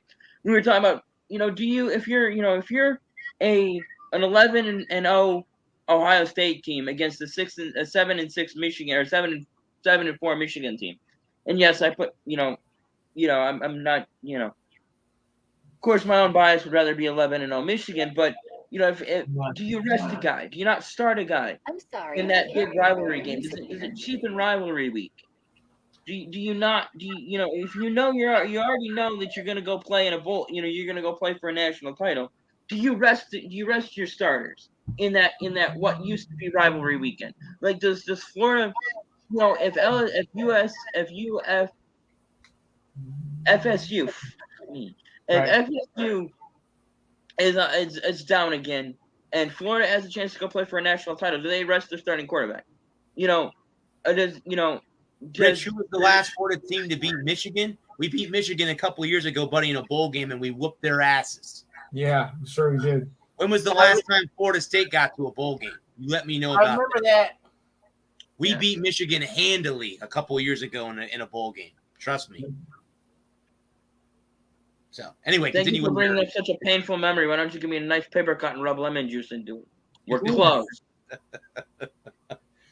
But no, I mean, at the end of the day, yeah. I mean, that's my only concern about expanding the playoffs beyond, in that, is that at, when you get into the, rivalry weekend, Thanksgiving is the biggest weekend of the year in college football. You have all those great rivalry games, Auburn and Alabama. If Auburn is down again, Auburn is hit and miss. Once every decade they're good. And does Alabama rest a Bryce Young in is essentially a meaningless game for Alabama, because Alabama knows they're going to go play in the playoffs. Alabama's going to a playoff game. Do we end up seeing a situation like we had with the, and we can switch to the NFL and talk about that for a minute, but look at how many times Peyton Manning rested in for the Colts. How many times in Week 14, with 2 weeks to go in the regular season, when the Colts had everything wrapped up and they were 14-1 or 13-2 and had nothing left to play for because they had the AFC South locked up, they had the first round bye locked up, they weren't playing for anything meaningful. Do you see that? Do we see that in college football now? Do we see a situation where the rivalry games mean less because beating a Auburn doesn't mean as much as having a hurt guy? If Bryce Young gets hurt in this game, your playoff chances are dashed on the rocks. Right. Well, since Rich brought up the Gators will be last in the SEC, let's go through their schedule. Let's go through FSU's schedule. All right, let's do it. Yeah. I have the Gators going 8-4 this year. We are going to lose 4 games. This is going to be a tough year for the Gators. I think they're very mid. We're gonna lose at least 4 games this season. They're very mid, but it's to be expected. The new guy, forgive me for forgetting his name. I mean, professional. What's that? Billy Napier is our new. Billy Napier, yes. I know, professional podcast here. Forget everybody's name. But Billy Napier has a lot of work to do in the next 2 years. I think that you have to give him a lot of slack in the next 2 years, because he has the dumpster fire that was the end of the Dan Mullen era. You have to fix that. And look at what Chris, they're going to win 8 games this year, and I'm going to go through them right now and tell you which 8 they're going to win. Well, I want to see this. I want to see what 8 games they're going to win and what 4 they're going to lose. Well, first of all, they start the season off against Utah at home. They're not going to beat Utah. I can tell you that right now. I know they're at home. They're not going to beat Utah. That's not going to happen. The game they're playing Kentucky. Kentucky's going to be down. I think they avenge last year's loss at home. They play USF at home. That'll be a no contest. A massacre. They'll roll the Bulls. Now, here's the game that is up on the fence for me. They're on the road in Knoxville against the Volunteers. They beat the Titans. Yeah, they win. I don't know about that. Tennessee is a good team. Tennessee's everybody blows Tennessee every year, and yet they're still 8-4 every year. Everybody says this is Tennessee's year. This is Tennessee's year. They're gonna get it done. They're gonna get it done. And when have they gotten it done since 1999? So I'm gonna say a loss there. I'm gonna say a loss to Tennessee. The next game is Eastern Washington. They'll win. That's one. Missouri, they'll beat Missouri. They'll avenge the loss to LSU from last year. They will not beat Georgia. That's not going to happen. They will not. No, I agree with you on that.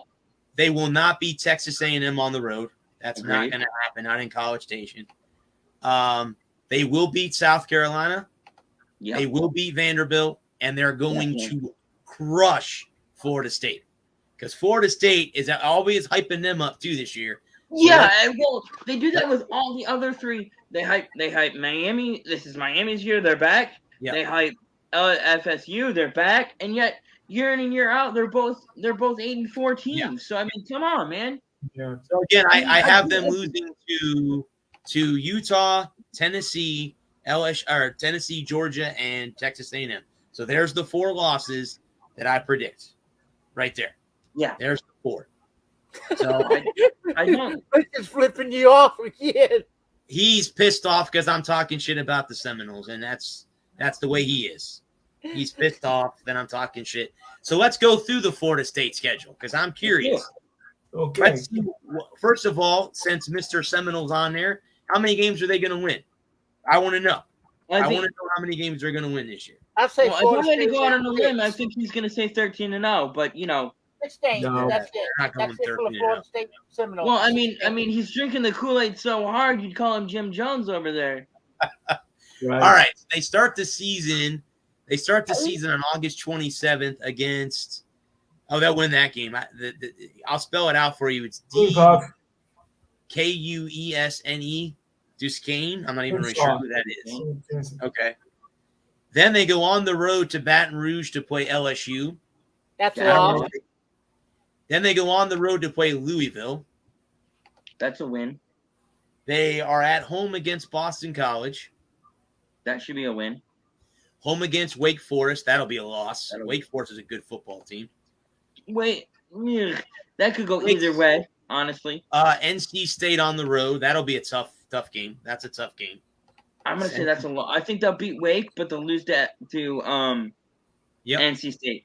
At home against Clemson. They win the game they shouldn't win. They lose the game they should win. At home against the Clemson Tigers. That's a loss. They're at home against Georgia Tech. They'll win that game. They should roll Georgia Tech. They should absolutely destroy Georgia Tech. Now, the game on November 5th against the Hurricanes in Miami. I don't know. That's going to be a loss. In Miami? I kind of agree with Gerald there. Kind of agree. The next game is on the road against the Orangemen, Syracuse.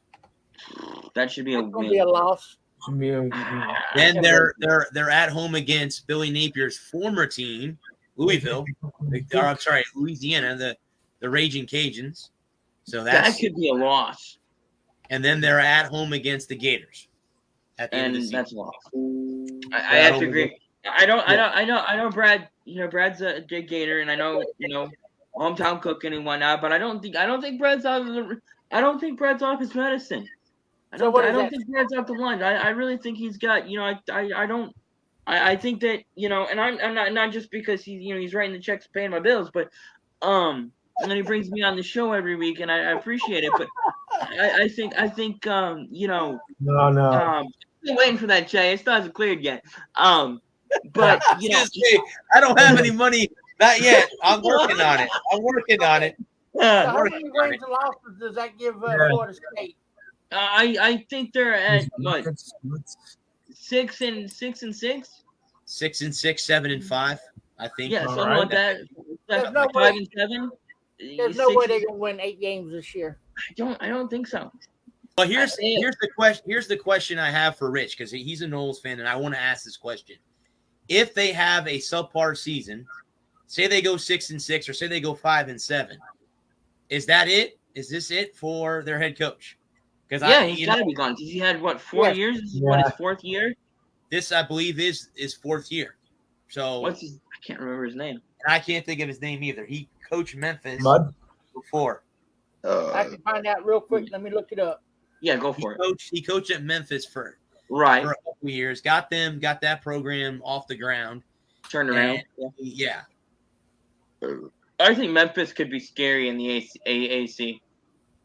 They got to beat Cincinnati. That's the scary. I don't think. I think.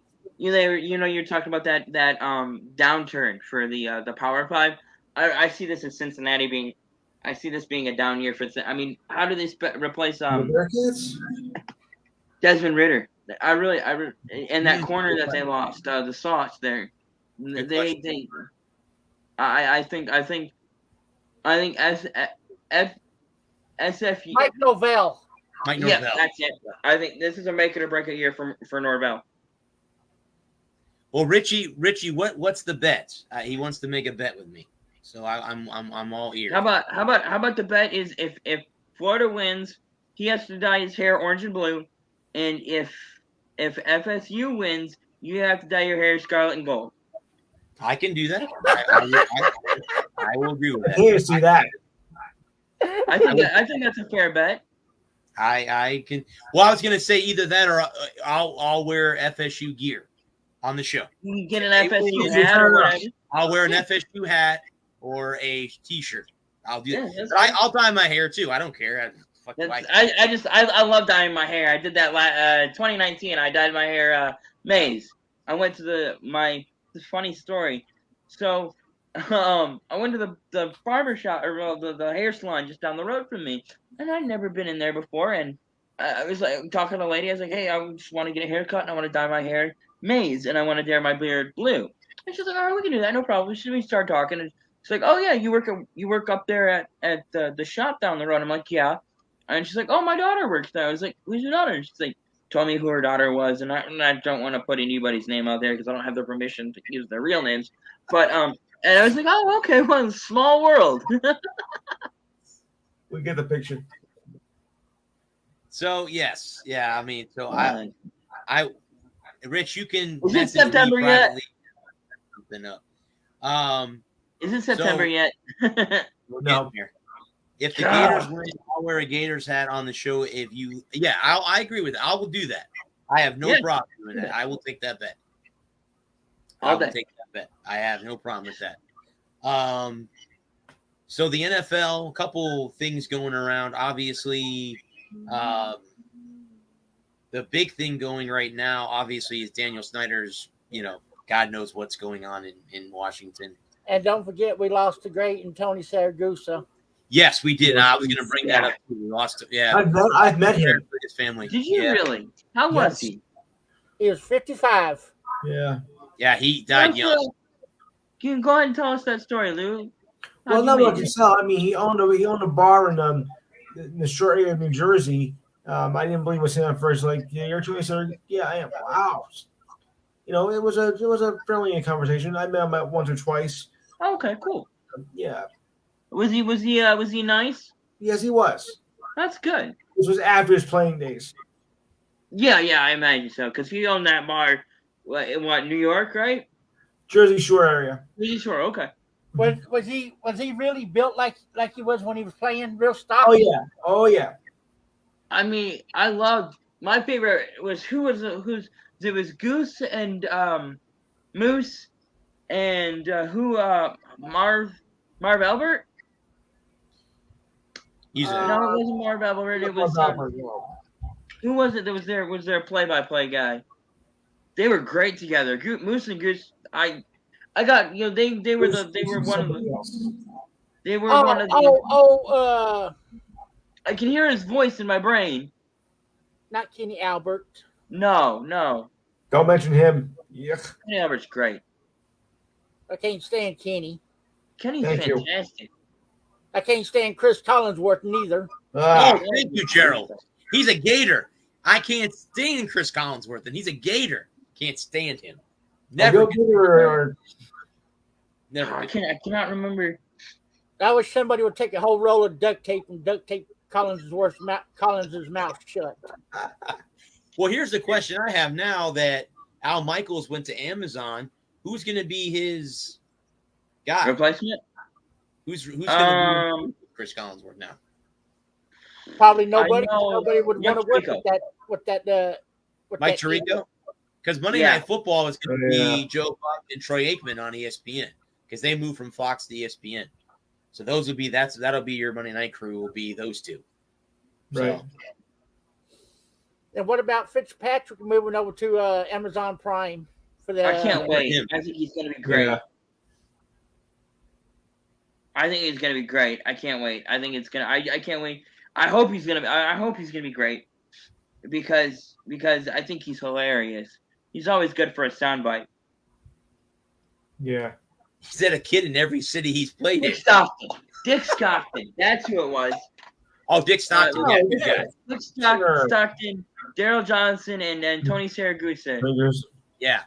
They were great together. They were my favorite. They were my favorite crew. They called Saragusa the Goose. The Goose. It was Dick, Goose, and Moose. Yeah, Moose, Goose, and Dick. Yeah. Is Stockton still in the booth, or did he retire? I think he retired. I'm pretty sure retired. He retired. I think he retired in he just retired during the pandemic. Or he retired last year. Cause of death is still undetermined. They don't have a cause yet. Okay. But if I hear something, I will make sure that y'all know. I have an article, guys, about the NFL, but we can close the show out with this. Here are the ranking the NFL's best teams of the 21st century. So Okay. this Oh, is God, I got to see this. I got to see this. Yeah. number one. Number one is the 2007 New England Patriots, 18-0. So they won. They lost Only Super going to Bowl. lose the Super Bowl. Number two is the 2001 Rams. That's the Kurt right. Warner Rams. Yeah. Number three is the 2016 Patriots. Okay. Number Yeah. four is the 2019 Chiefs. Right. Sounds about right. Number five is the 2013 Seahawks.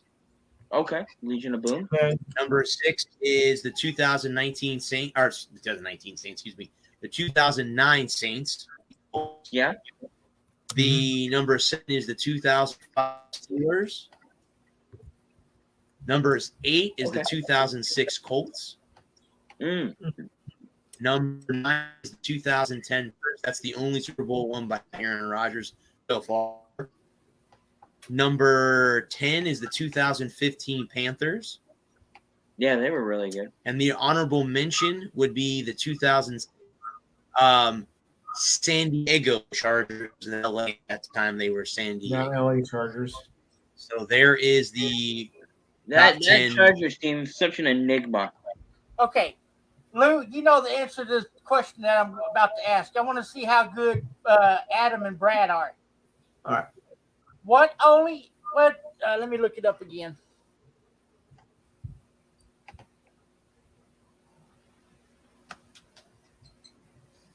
To make sure I get it out right. Okay.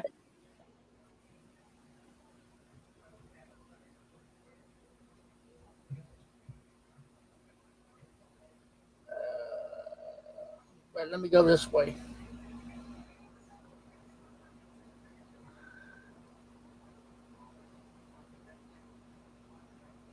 Because this is going to blow y'all's mind, I guarantee. Excuse me.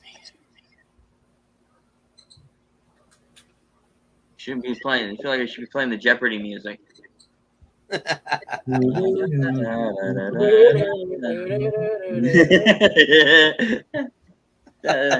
See what I go through every week, Gerald?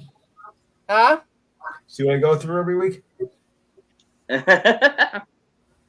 Hey, you were the one that comes on. Nobody made you come here. That's true. Hey, now.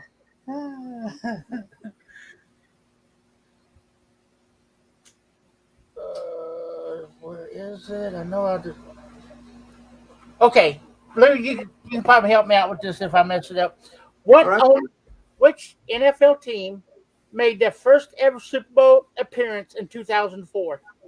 That would be the Philadelphia Eagles. Nope. No. Nope. No, the Eagles made the Super Bowl before they lost. Oh yeah, that's right. They lost badly. 4. Who was in? Made their I'll give only you a Super hint. Bowl appearance? I'll give you a hint. Tampa Bay Buccaneers. Nope. No. Yeah, read the Sam question. Darnold- Wait. Sam Darnold is the quarterback of this team now. Read the question again, if you would.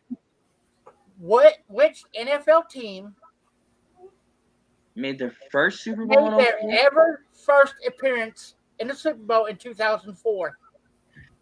First ever Super Bowl appearance. 04. So who the First hell? and last. I give you a hint. Sam Darnold is the quarterback of this team now. Oh, the Carolina Panthers. Yes. Yeah. No. Yes. No. Yes. Yes. No. It was the No. Carolina Panthers. Look it up. It's not their only Super Bowl appearance. It was their first. First. Against the Patriots, right? Yep. Yeah. Yep. And that was Because an John asshole. Casey kicked it out of bounds. That was If John was their Casey doesn't kick the quarterback? ball out of bounds, who was their quarterback? Number Jake 15. DeLone. Jake DeLone. Thank you. Yeah. Jake DeLone. Jake was a quarterback back then. The Carolina Panthers. Okay. And correct me if I'm wrong, Gerald. They've never won a Super Bowl, right? No. They've been there twice, right? They've been there Twice. twice. And And they haven't won one yet. they started won- to be like the Buffalo Bills back in the 90s. Went 4 times. And the Vikings. Lost all 4 times. the And the only teams Vikings that failed have us 4 times too. the Vikings, Vikings. And two The of those Vikings losses have lost the Bills 4 had in the times. Super Bowl was to the Cowboys. Yes, Yeah. The twice. Vikings have lost 4 times. The Bills have lost 4 times. Cincinnati's lost 3 times. Yep. Carolina's lost twice. And then Atlanta's lost twice too. Atlanta's lost Twice. has Well, been? sort of. I don't blame that Super Bowl loss on Dan Quinn. Quinn had that team prepared. They lost to the Broncos. They lost to the Broncos first. Dan In Reeves was their 98, head yeah. coach. They lost to the Broncos, and then they lost to the Patriots, giving up the Correct. biggest Super Bowl comeback in NFL No. history. But yeah, Their 93. defense, the Falcons' defense blew that game. Not the offense, but the defense. Right. And everybody's saying, "Oh well, it was Quinn's fault. It was Quinn's fault." And then they fell apart. And that was Dan Quinn's fault. And now And what Quinn's doing. Look what Quinn's doing to the Dallas defense now in Dallas. Mm-hmm. Well, that playoff loss wasn't Dan Quinn's fault. No, that was our sorry ass offensive coordinator, Kellen Moore, Well, yeah. and Dak Prescott. Yeah, I don't know who the hell ever called a quarterback draw on 3rd down with 14 seconds left is. Because Dak could have been like, okay, we got 14 seconds left on the clock. I'm going out of this and go to a pass play and tell my receiver, hey, you catch the ball, you go out of bounds. Yep. Stop the clock, and at least we can get the field goal team on. Try to win it with a field goal. Did you tie it up or something? Did you hear what Chase Claypool said? Well, he said he's a top 3 receiver in the league. Who said that? Chase Claypool. Claypool. Yeah. Really? Really. I'm serious.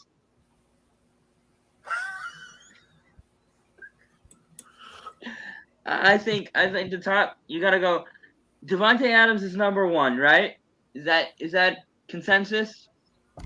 yeah, I would say Devontae. Then I think it becomes really, really murky at 2. Why? Why would you not say Mike Evans? Because I think you can make a case for Justin Jefferson and Oh no! Wait a minute! Hold up a second. We're forgetting about the best wide receiver last year. Just signed with the Rams. Yeah, I would put Jamar Chase ahead of Cooper Kupp. Sorry. Oh, I wouldn't. I put Cooper Kupp in front of Devontae Adams, in my opinion. Oh yeah, no doubt there. Yes. No. Because Cooper Kupp was one of the reasons why the Rams won the Super Bowl. Yes. I need to see more from Cooper Kupp before I put him ahead of anybody else. I think he's undersized, and I think that if I don't think he can be a number 1. Oh, I like him as a slot guy. I think he's probably the best slot guy in the league. But since you brought that up, comparing, a lot of people are saying that Brady is better than Montana will ever be. He's been better than Montana since 2002. No, I disagree. Nate, what's one thing that Montana did that Brady didn't do? Montana played in a different era. You need So to, what? Adam. You need to let him watch Von Allen's movie. Let him watch. Yeah, you got to go watch Von Allen. There's nothing that Montana did that Brady hasn't done and done better. More touchdowns, more Super Bowls, more yards. Yeah. Name one thing that Montana did that Brady hasn't done. He never had to come from behind to win a game. Yeah. Montana lost four NFC championship games. He lost to the Cowboys. He lost to. Never had to come back to win a game. He came back to beat the Falcons. What are you talking about? Thank you, Rich. Even Rich says Brady sucks. You're just a hater. That's all you are. Just hate. That's because he's a Jaguar. You're just jealous. That's all it is. You can't. You look at greatness and you blush. The reason why I don't like Brady is because of his attitude.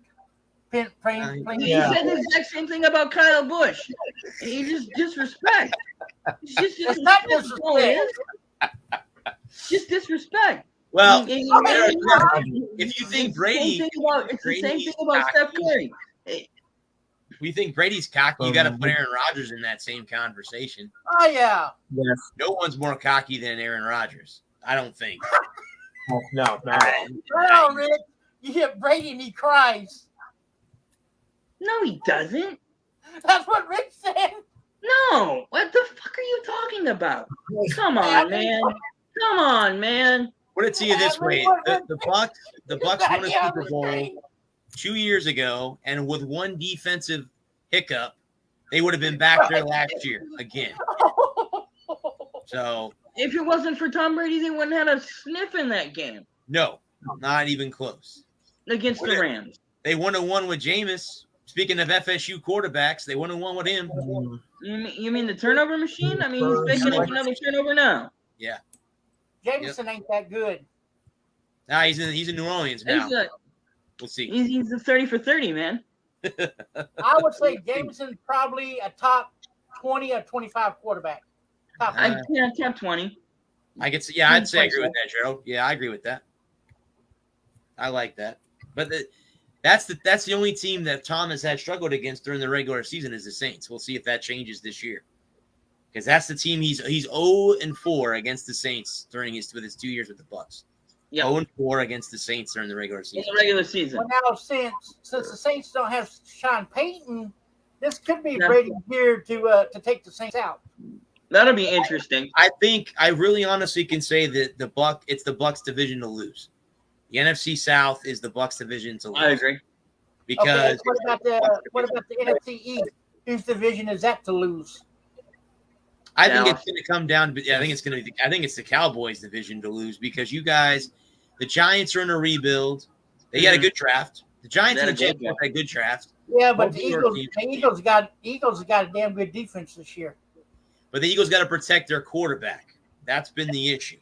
Jalen Hurts has to take that next drive. Yeah, they got Jalen Hurts is this close to being Tua Tagovailoa. Yep, correct. And I don't think Hurts is that quarterback for the Eagles. So I think I agree with that. I think it's Dallas's division to lose. You guys, I really do. I really do. I think Washington's gonna stink. I'm sorry, but Wentz isn't the answer in Washington. The Giants are in a rebuilding year. Danny Dimes, they need a quarterback in New York. Yep, they don't. Yep. Correct. And we got to see if Jalen Hurts can be the man. I mean, they said who was the other quarterback they had last year? In Philadelphia. Yeah. Let's see. They had Carson Wentz. Not last year. He's in Washington now. That should be cool. Hurst was there last year, but he wasn't a starter. Nick Foles, no. Nick Foles is in Jacksonville. Yeah. 2021. I don't know who their backup quarterback was behind Jalen Hurts. Hurts didn't start the season. It was somebody. No, it was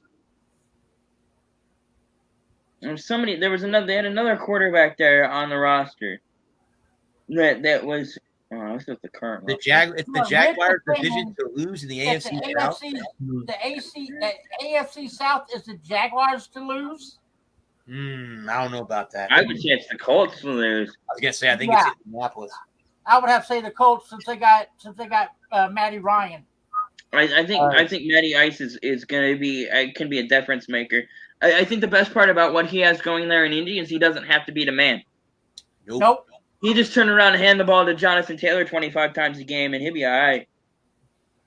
And Houston's gonna be a dumpster fire. Tennessee's gonna be the question mark.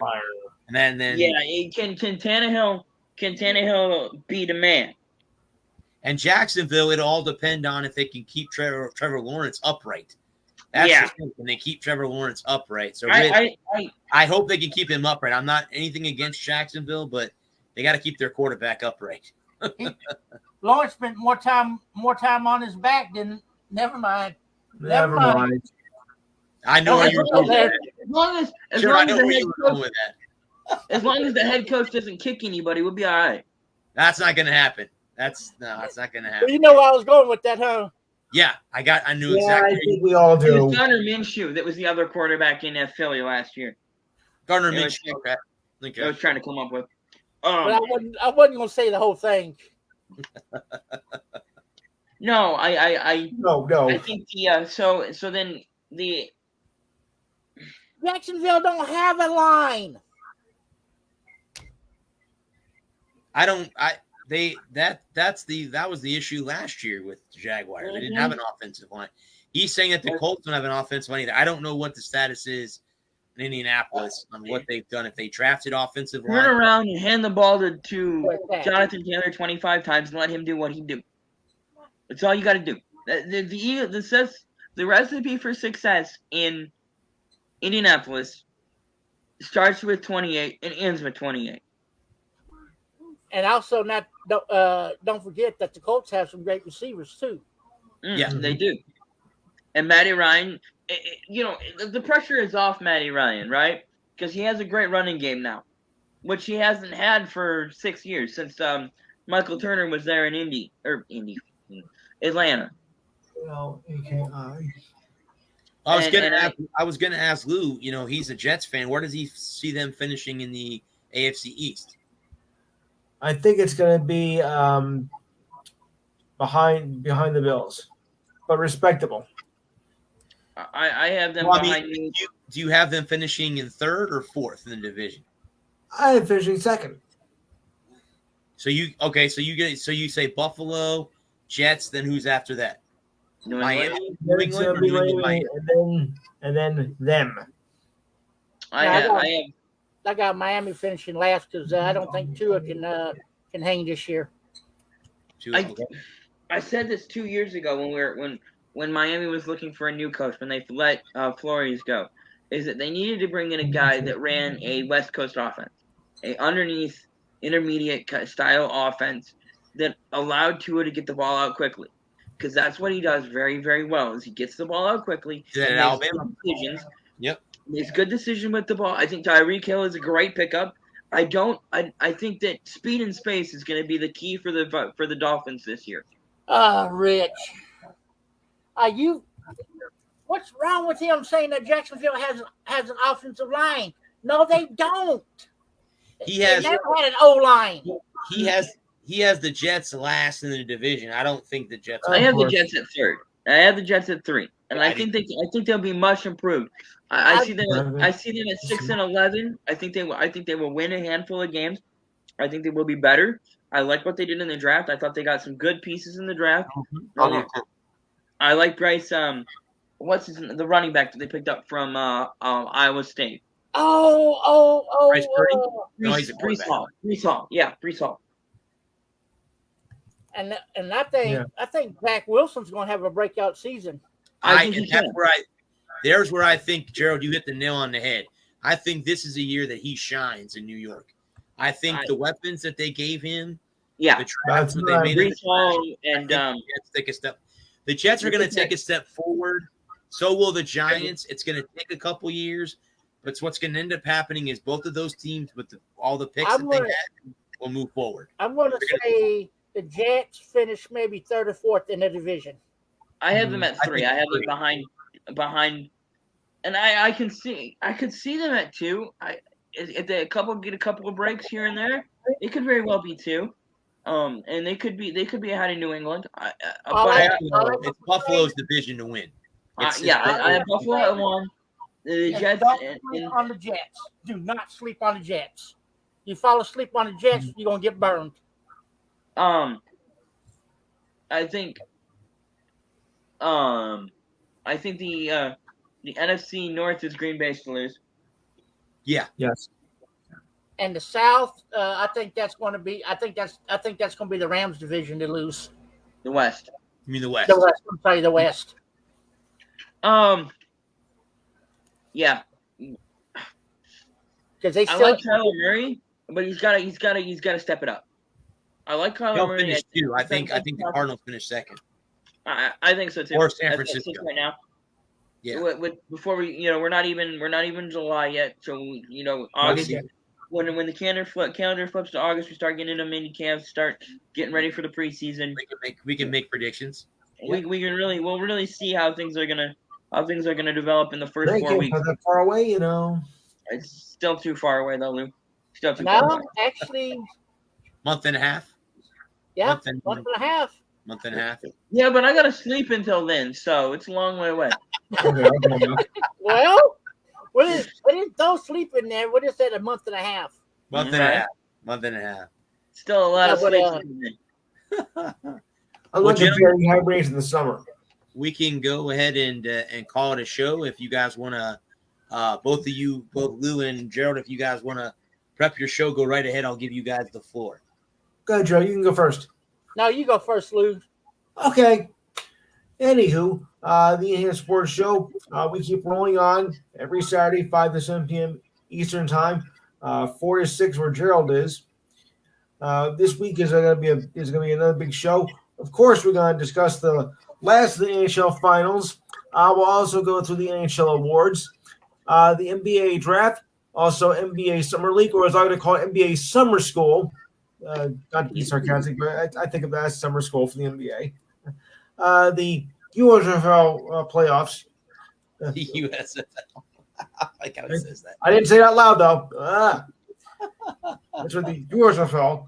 Oh, boy. The finals of the College World Series. We can't forget that for some of you, because I know some of you out there are College World Series fans. I follow it myself. Yep.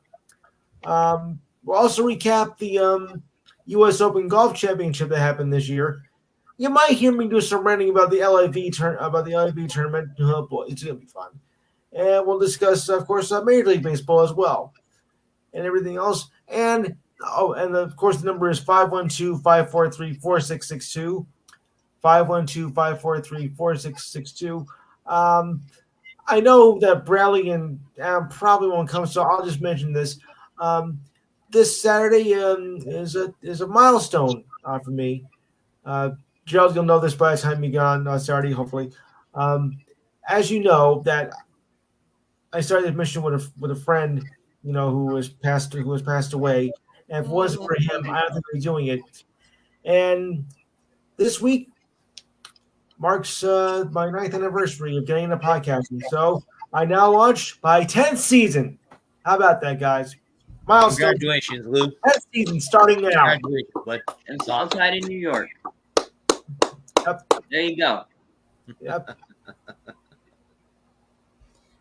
My show is called the Game Winning Sports Talk Show. Join me every Thursday, right before the Walker Report, from 5 to 7 CST time, 6 to 8 Eastern Standard. The number's 512-543-4662. Everybody's welcome. I'm still goofing around on TikTok me. whenever I get hankering to put out a video. That is Aries1445 over there on the TikTok. Come check me out. I post random bullshit that I think is funny or whatever. You did an awesome job, Adam. That turned out great. It was. I meant to. Yeah, I wanted to put the music from The Witcher in there, but I forgot. So, if you want to, if you're looking to boost your podcast, reach out to me. I'll promote the things that I do. The social media manager here for the Walker Report. We have, as you see, we have an Instagram that I post on every now and again when fancy strikes me. I got some things in the pipeline that I need to get posted, but I've been busy and I get home from work and I'm tired, and so things go by the wayside. We also have an official email account. So if you're for business inquiries or to complain about us and our ignorance, that's the Walker Report official at Gmail. Please leave all your hate mail there. We appreciate it. And we have the YouTube channel, the Walker Report on YouTube. So if you missed the show or you just want to watch it again, come check us out on YouTube. That's all I got. And guys, next week we're going to be doing. Everybody seemed to really enjoy the '80s show last week. Well, we're going to go 10 years forward. We're going to do a '90s theme show next week. I grew up in that decade, so I can relate forward to what's going on. I have a suggestion, Mr. Walker. Yes, sir. How about we do a 70 show one time? Yes, sir. We can do that also. We will. Absolutely. Sports we have. show. Why don't we do this, Gerald? Why don't we do like the second week in July? We'll go ahead and do the 70s theme show. Okay. So We also do have a theme show, regular, and then another theme show. We'll do like yeah, that. we have plans to do the 2000s and the 2010s as well. Yeah, we'll do the 2000s. We can do the 2002 as well. And if you I'm guys interested want to in go seeing back what- to the I'm 60s, we interested can in do seeing that too. what kind of history is back in the 70s, because I'm a 70s baby. I was born in Okay. 70s. Sounds like Okay. fun. Bye. I'll have to come up with a Well, promo for remember- the 70s. And if you want another promo this week, just to give me some ideas of what you're wanting there. And if you want a promo, Lou, let me know, and I'll send you. Just give me an idea of what you're. Well, if you can throw in a disco strobe light, that could help. Oh, I could probably come up with something. I Adam, got I'm plenty giving of- you don't forget, by the way, full- platform shoot. total control Free- to free reign? do the promo. Oh promo no, for you my didn't. show. Okay. I don't care what you come up with. You can put strobe lights in it. You can put music in it. You can put naked women in it. No. That would be cool on TikTok. I On can TikTok. use That some would be bare cool. naked ladies. Just saying. I better behave, because the little lady's laying right on the bed behind me. She might. So, how about bare naked ladies and free hot wings? There you go. It's been when we look Yeah, at I can play with that. No, nothing like that. Just maybe like with some strobe lights, music. Yeah. Yeah. Oh, okay. Yeah, I got some ideas already cooking in my brain. Yeah. Well, again, guys, thank you for joining us. Thanks to everyone that came on either Facebook or YouTube. Thank you, guys. Thanks to these guys below me. This show would not be anything without Adam and Gerald as a new one, and Lou. Rich, if you ever get the balls to come back on here, please do. I would love to have you come on here. I should have crossed her nose. I mean, Wait a minute. He has to find them first. I didn't go that far. So, Rich, if you're still listening, I did not say that. That was Gerald. There you go. There's the finger thing. Oh, yeah. Gotcha. Hey, you gotta come on. You gotta come on and talk Oh, yeah. NASCAR with us. So couple yeah, weeks. come on. Next week I'll look up NASCAR stuff for the 90s. Oh We'll have yeah, a we have 90s to. show Yeah, next if week. we're gonna do a '90s show, we have to talk. Yeah, we'll talk there's one Formula event in One. the We'll try to 90s try to cover all of the sports that are going on. Actually, we could probably talk UFC because that started to come around in the 90s. Yeah, definitely. Oh yeah, UFC. Yeah, Doing boxing, all the big boxing fights, that happened in the 90s. I used to watch UFC. I also used to watch MMA a little bit. Yeah, mixed martial arts. But now Yep. they don't have it on. They don't have it on TV anymore. Well, they do. They have the pre-card on ESPN, and then it switches to pay-per-view. They have a prelim card usually on ESPN. They have a big. But what good is the prelim when you really want to watch the main? Right. You just go to the Buffalo Wild Wings. Just get a get couple beers and a plate of wings, and No, Rick. Watch- WWE is fake. we were talking about that earlier. That's true. I miss the 90s. Well, we definitely have. If we're gonna talk about the 90s, we had to talk about the WWE. We had to talk about the Monday Night Wars. We had to talk about Monday Night Wars. Oh yeah, I remember that. WWE, Yeah. WCW. Yep. So again, guys, Now it's WWE and AEW. yes, the All right, let's Walker, let the man close out the show, and we can talk off air. the Walker Report is part of In the Zone Sports Talk Radio and part of NGSC Sports. Remember the website, guys. It's ngscsports.com. We are sponsored by creatingzenspaces.com, and we are also sponsored by Garrett's Carrots, designer jewelry and luxury accessories. Illuminate your inner self, shatter the trendy norms, and open up your world to a newfound level of confidence and administration. God, I cannot pronounce that word. Discover your flex. Garrett's Carrots, designer jewelry and luxury accessories. We will be back, guys, again next week from 8 to 10 p.m. Eastern Standard Time, a theme 90s show like we did 2 weeks ago. Hopefully, at that time, my back will be bothering me and I won't be able to do the whole show without any interruptions. Maybe my knee be better too. Yes, and Gerald's knee will be, hopefully Gerald's knee is better as well.